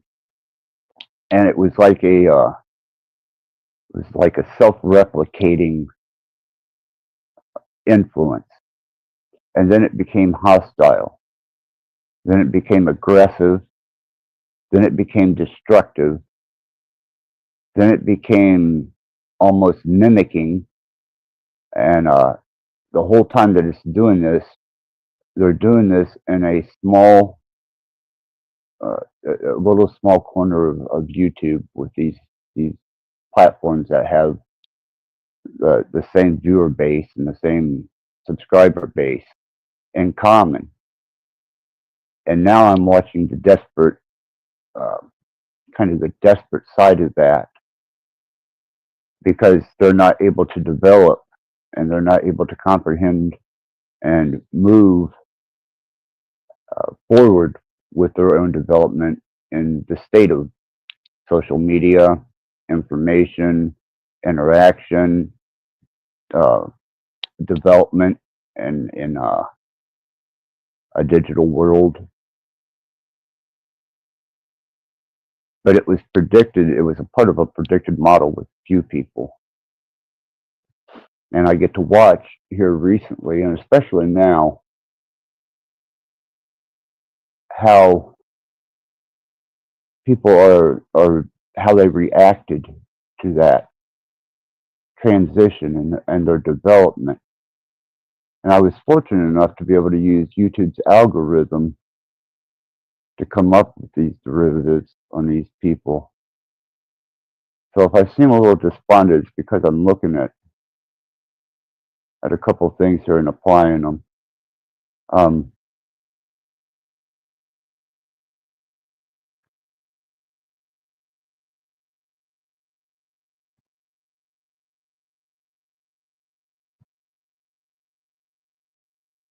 It's almost like flies attracted to honey.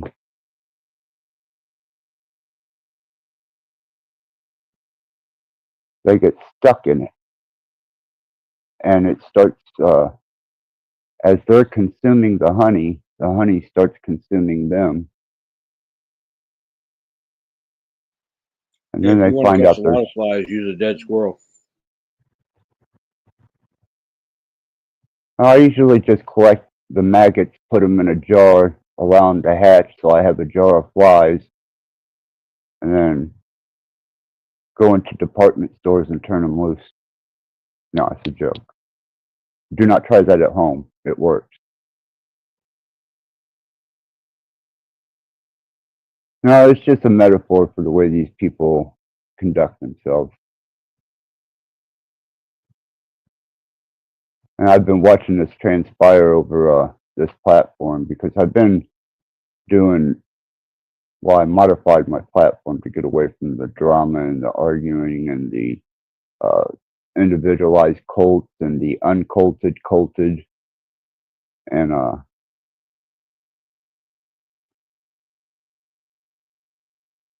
And true to nature, humans will be humans, I guess, because they're responding and reacting just as predicted, man.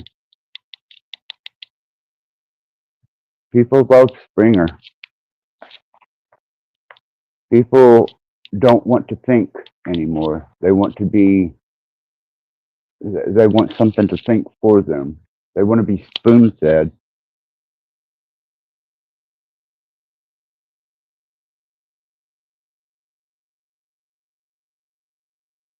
And I'm seeing that they will go to damn near any means to do this. Amazing. You said you watched a few platforms fall apart. How long have you been in the social media arena or the YouTube panelverse?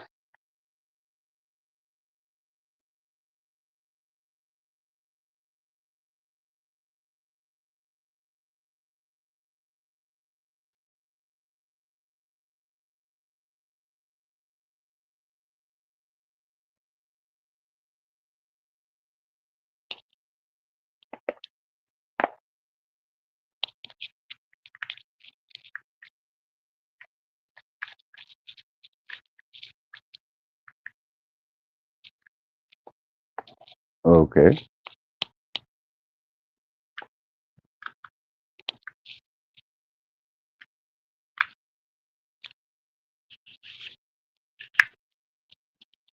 Do you have a message? Do you have information?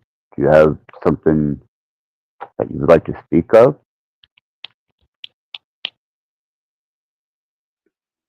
Not at the moment, really. Okay. Well, I'm going to have to proceed forward with this show. I do try to cater to the guests, but I do also try to bring information to the people. So I'm just going to have to sidetrack you, and I'm going to continue on with my information. If you find something relevant, I suppose you can jump in, but I can't cater to silence. Kind of like a quantum computer. No information in, no information out. So thank you. You stay on panel if you want. Anyhow, with the development of the new infrastructure and how they're coming into the educational realm and trying to modify the criteria of education, how education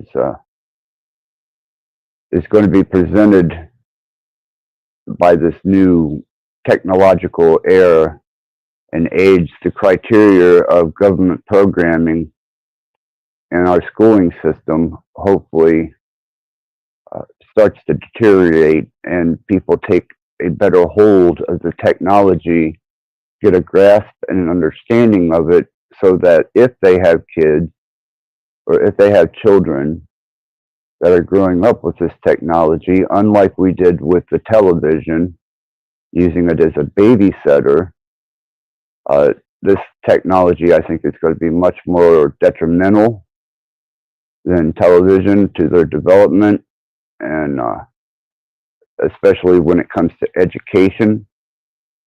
And if the parent isn't aware of technology and doesn't have at least a firm grasp on the potentials of the pros and cons of this technology, that the one potentially in jeopardy is the children, the generation that is developing now, the generation that's coming, and the generation that seems to be here at the present time developing. And the more that people make themselves ignorant of this technology, how it works, and how it's going to root itself in as a part of our infrastructure, is going to play a heavy factor in not only social and societal development as a fourth industrial revolution, but it's also going to attempt through a main source of, whether it be whatever tech industry or whatever type of software, I guess it'd be apps these days, and interaction on either an educational level or even a social level is going to have its roots firmly planted. And I think if anyone is going to suffer from that, unless older generations make themselves aware to educate, they're going to be made more obsolete as a influence in the development of their children. You cannot, from my understanding, or at least my interactions in life, is you can't outthink the algorithms and the processing speed that they have. And as a parent, if you aren't aware that over a long period of time, the user becomes the used, and the program starts programming the user, and the children will be subjected to potential states of education that we would hope would be more advanced, and they would have more resources that they could develop themselves from. But if left to their own agenda, it's just a heavier way of long-term indoctrination, social engineering. So there's two aspects. You can take the aspect of the uninformed. You can take the aspect of someone who has looked at this technology as kind of a passive, blasé, interactive, amusing toy or TV or even radio, video game. Or they can see that it is actually an advanced way to engineer and program the next generation, the generation after that. And they will be more adjusted to adapting to the infrastructure that is built off of technology, and unsupervised, they become a slave to that technology. And whatever part you play in that, just like people who lived in the 60s and the 70s, we had awareness of what was coming, or even in the 80s, all the way through to the development of social media as a platform of interaction and social life, and especially the way that it is now. You know, would have seen it coming, would have taken a different stance, and would definitely have approached it differently. And if you don't get on the front end of this and what its potentials are, and demystify and come to an understanding of what its benefits are, how to utilize it, and how to quantize your thinking, be able to broaden the abstract horizons that this technology has to offer. And I think that a couple people have already done this. I did a live stream. Well, the first live stream I done as a refundamental channel was with a music developer, AI music developer, and I see the potential for a new creative medium in not only music and the arts, but also various other forms of expression. And if left unsupervised or to the untrained mind, then the quantum state or the AI state, the algorithmic state that you're dealing with and are going to be dealing with for as long as they are capable of supplying energy to it, is going to be a part of a medium that can be interactively productive. And whenever they're capable of using the direct signaling through wavelengths, such as they've done with Wi-Fi, radio waves, you know, there was a potential that they thought was there for information to be embedded and encoded. And now that you're at the pinnacle of information embedding and encoding, at least utilize what is available for a more structured purpose. And thinking in a quantum state is being able to allow your mind to take on extreme states of abstract observation and decoherent patterns, and expanding yourself enough where you can understand that certain patterns are more complex than others. And when you step outside of the ability to reason, understand, or apply some type of coherency to whatever pattern it is that the human mind is seeking out, and bringing to forefront, then you're going to be a victim of something that is so mind expanding and altering that it would probably, well, it does take on the complexity of psychedelic type of stimulation, ayahuasca, DMT, psilocybin. Some of these images and some of the transitions between music and imaging is that extreme. And that is how far out of the box that this technology is capable of presenting itself, how far it's willing to go beyond the human mind and beyond the human mind capability to understand and interpret it.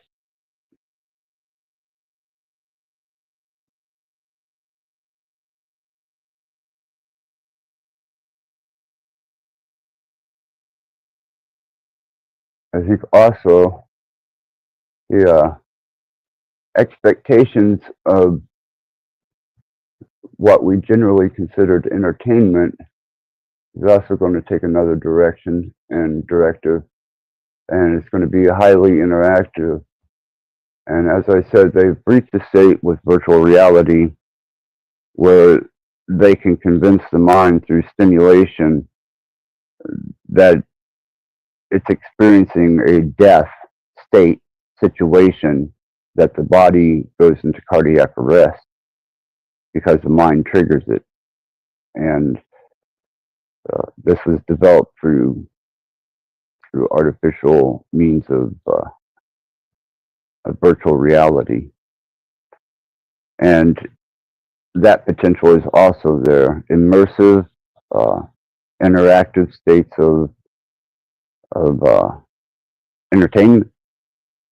You know, no longer are you going to be sitting in front of the TV being fed programming. You're not going to be interacting in a Zoom call type state or chat type state. There's the next protocol and advent with what technology they have in the development of this technology for full immersion. And now you can take full immersion entertainment, and that would be almost if anybody's ever seen Lawnmower Man or even Lawnmower Man 2. That's some idealistic watching for the development of a cyber Christ. But that's basically what people will, once they get over the potential state, because the new hacker will be one that will put malicious coding into virtual states, and potentially that's and it's kind of an exaggerated observation, but still it's an observation. Your next serial killer could be a coder. And if you're in full body immersion and sensory deprivation in a VR setting for your entertainment and malicious code comes through, there's the potential to actually do physical harm. And that's just through entertainment purposes. That's just through trying to immerse yourself in a video game or a fantasy role-playing game that becomes virtual and interactive. That's another aspect that I think is going to have to be adjusted to, and that people are going to have to broaden their perspective and their understanding of. So the longer people stay uneducated and in the dark, the more intrusive and the more impactful this technology is going to be on their lives. I was fortunate enough to be able to stay up with technology, and I was fortunate enough to be a sound designer and an actual builder. So had I not been, I probably would have been trampled over a long time ago by technology, especially in the music industry. Also, the development of, I know I joke about it a lot, is the Fembot and the new states of relationship that people are going to take on with, and as it was stated earlier, a non-identifiable, neither male nor female algorithm, or however it may develop itself with its whatever parameters they set, and physical interaction. There's already been one virtual marriage, or a guy. I'd have to look and pull it back up, but a guy married his virtual counterpart, Asian country. And I'm sure you can look it up because it was the very first marriage between an algorithm and a interactive AI and a human, which is going to also bring on different aspects of sexuality, interpretation of identity, not only new states of interpretation of identity, but once you start playing in the ideal of immersive virtual reality, I'm sure that there's going to be various, I don't know, people, personalities that are going to take on the opposite gender and could falsely represent themselves in that particular landscape, like they did earlier on social media, and even now, they can misrepresent their personality, their intent, and their gender. And the state of interacting with a potential, which would be a guaranteed interactive robot with a quantum state that was fully immersive physically in the 3D dimension, as opposed to the potential of being subjected to whatever mindset is coming through in a interactive virtual state. And I'm talking co-op type scenarios, new dating sites with a fully AI immersive interacting virtual reality. You don't know what's going to be on the other end of that. And there's going to start being a question of even the social dynamics of how we interact with people, period. And you don't know, because they've become so adjusted and comfortable with talking to unidentifiable physical entities, hiding behind misrepresentations of gender or identity, and the advent of replacing that particular segregated state of mind, as opposed to taking on a synthetic counterpart. And that will be built into, I'm sure, it's going to be a monetizable adventure, which they're already doing, and kind of kept up on the robot aspect of that and how far they've gotten. And they can pretty much simulate, whether it be male or female, a counterpart. So people are going to be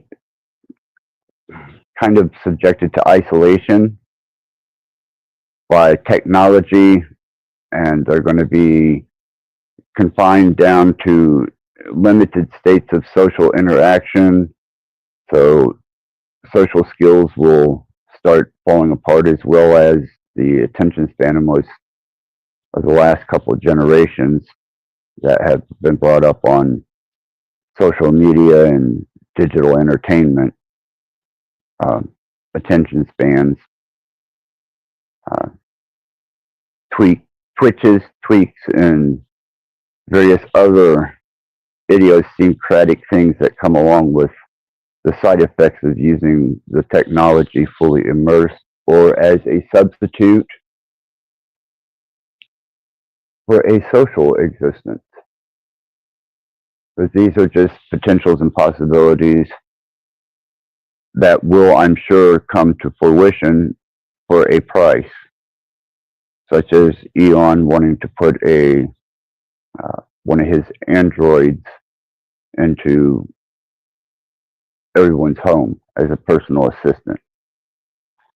And if there's anything for human innovation, then I know that eventually, somewhere along the line, it's probably already happened, somebody is going to try to have sex with the vacuum cleaner.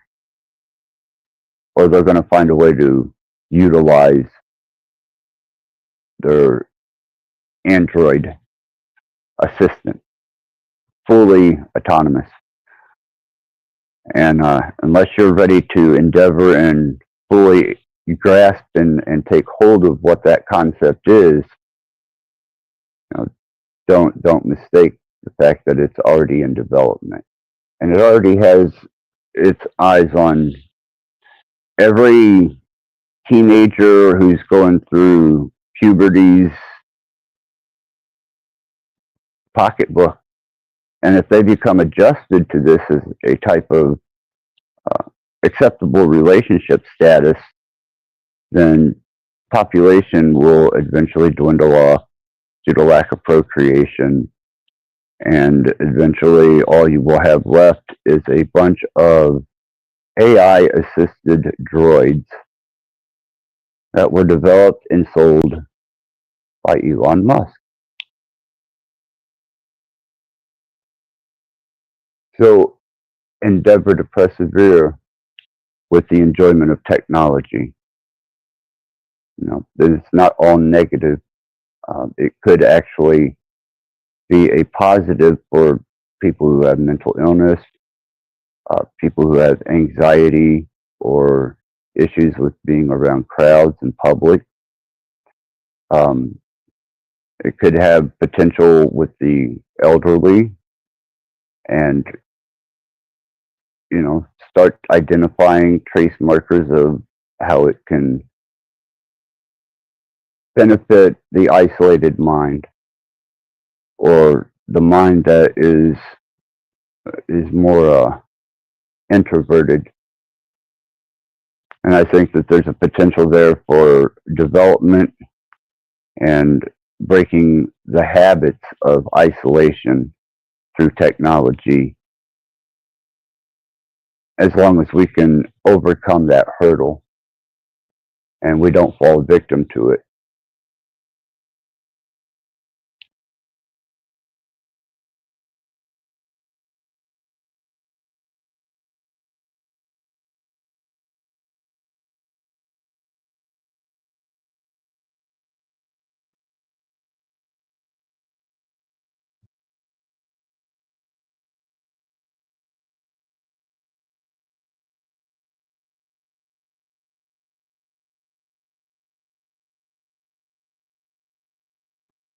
But anyhow, I think that's about the extent of what I wanted to relay this evening. Unfortunately, people will be people, and as most things, this particular broadcast will become dust in the wind. And I appreciate everybody who showed up in chat. I appreciate everybody that came up on panels. That includes Cage, Dom, Casey, Izzy, our friend here,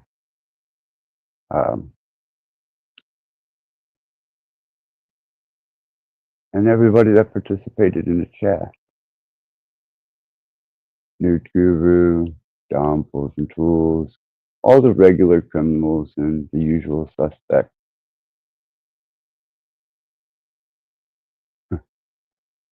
I'll have to check this chat out before I wind up vaporizing this broadcast. But I want to thank you all. Hopefully somebody learned something, or at least somebody was spiritually fulfilled and motivated to endeavor forward to nowhere as fast as you can get there. Axis out.